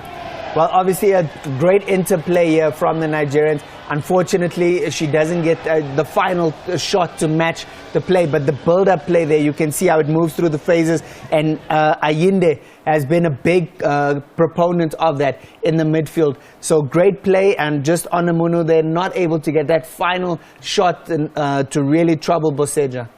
I think also what made it a bit easier and created more mobility for Nigeria is that Rashidat moved wide, and in this case actually the full backs are moving wide because Olozie is receiving it here. Maybe she's a bit from SA, and you get Ayinde in this moment, and what is she doing? She places the first pass forward. That is a brilliant touch from Gift because she's able to set the defender away. Unfortunate for Onumunu there, Ifeoma. I enjoy calling her Ifeoma. It was easy for her to just get it, loop it over, but against Buseja is forever ready. You know, she covered her angle well to say the only option you have is to go wide. And because she's coming out and making herself big, and she made it difficult for Ifeoma to be able to catch her behind or even go wide. If she was going wide, she was going to catch it. So save hands there. We talk also about the first touch. We know Jermaine Sieposenwe in the game against Nigeria, why she was able to score was her first touch went in front of her and then she was able to slot it. On that, in that instance, her first touch just went a little bit too wide, and so the angle was difficult for her to beat Buseja. So the first touch in football is one of the most important things. Where do you want to take your first touch? Because what do you want your second touch to be? That's already what you're thinking about in your first touch. Your first touch sets up your second touch. Her second touch should have been in the back of the net, but because the first touch was bad, it was difficult to beat Buseja. And as we take a look at that 74th minute attack from the Nigerians, you know, it reminds me so much of Banyana. So many missed chances, so many opportunities to really bury the opponent, but it wasn't to be. I think the coach of Nigeria will be happy with this performance because against South Africa they did not create so much, and here there was free flow. Normally when they are tall and big you'd assume they'll be kicking high long balls, but in this case their build up from the back was so fluid in the second half because you find Onome gets it to Ayinde. Ayinde is able to say, oh, Mande is running, Rashidat is running, let me play it to take it wide, stretch the defense of Botswana. And Ifeoma was always that point of reference to say, anything that comes from the midfielders, I'm going to get it, take shots at goal. I think with her coming out, she was happy with herself to say, I've done my job. I've made the centre backs to make it, to have it difficult to defend us. We scored 2 goals. I was part of that creation as well. There's more shots at goal. There's more shots on target. I mean, 7 on target, with 8 on target compared to the 2 in the first half. So that means there was an improvement for Nigeria, which means going to the next game, the coach realized, okay, now I've got more players that came on. Mande came in, Uchebe came on, Kanu came on the wing when Rashidat and Odega came off. So it means there's more players that are able to change the game. Ooh, and of course in that 78th minute we really saw the brilliance of the Mamelodi Sundowns player Ubuseja Sedilami, and what a save it was. In fact, a double save mark there. Yeah, obviously we were worried about her in the first half. You can see she comes off the line brilliantly and makes herself big. Not able to recollect the ball, but she gets back into position, and you know the ball was going wide off, and I think that's Ayinde who has the final shot at goal there. But Boseja wasn't to know that it's going wide, but she recollects herself, gets back on her feet as quick as possible, and is able to turn the ball wide of goal. And she concedes the corner, but once again, she's battling for a team. She's really working hard, and that's what you want from your shot stopper. I think Gaufetoge's sub also made it easier for the defense to be more quick in defending, because if you remember, Utlhagile, the captain, started and she was a bit slow in covering and getting into areas where she made it difficult for the strikers. But Gaufetoge came on, and with Monso, now the combination between the two was a bit quicker. They read situations quicker to close off and force Nigeria to go back or go wide. And that's why also for Boseja, she knew that her center backs were making it difficult for Nigeria. And then she's the last line of defense. I think they did really well. The coach needs to pat herself on the back to say they had confidence going to this game. They had a game plan. They just could not change to gear number 2, gear number 3, where we saw Radiakane go forward, where we see in transition Radiakanyo, where we saw Johannes go forward more, Mahlasela go forward more, because in transition you needed those key players to be moving and going forward, because Tolakele was alone. As much as Nigeria was attacking, they were opening holes at the back. And of course, after having conceded 2 goals in their previous outing, Randy Waldrum, the coach, will also be happy about the clean sheet that Nigeria has. And of course, in terms of the player of the match, it went to none other than Francisco Odega. Coming from a defeat from a good team from South Africa and winning today, it gives us more morale. So I think we executed our game plan and we came out victorious. So we are so happy. It's the beginning of the good things. Thank you so much. You're welcome. Thank you. It is the beginning of great things to come, which means that against Burundi on Sunday, they'll be wanting to make sure that it is another clinical victory. So after those 2 matches played in Group C, South Africa topped the group on 6 points. Nigeria and Botswana, they are tied for 3 points, separated by that goal difference. Nigeria having won, Botswana on 0. And in terms of Burundi, rooted to the bottom of the table, Sunday it is going to be going down to the wire, because in terms of Botswana and Nigeria, they want to make sure that they finish as runners up.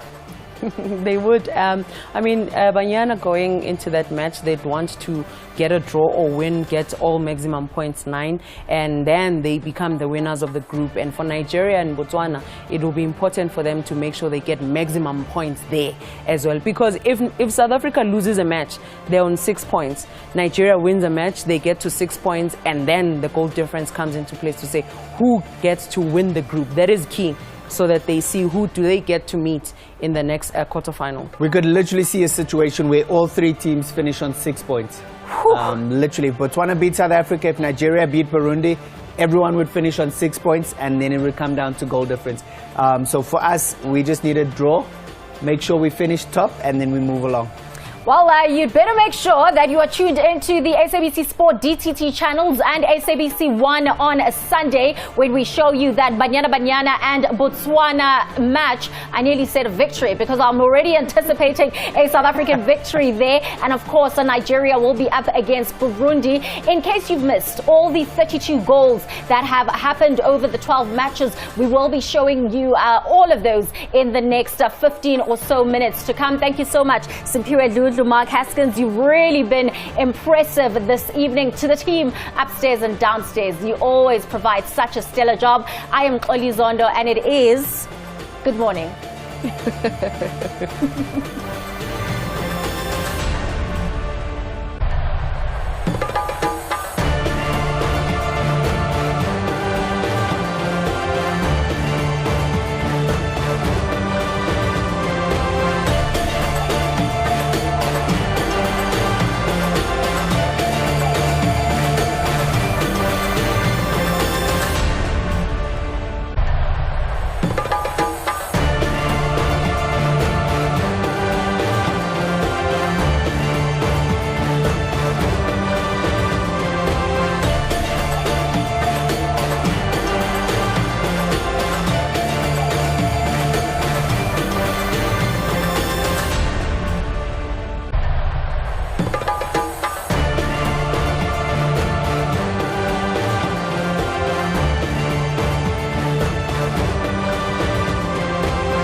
Loss, grief, pain, rejection.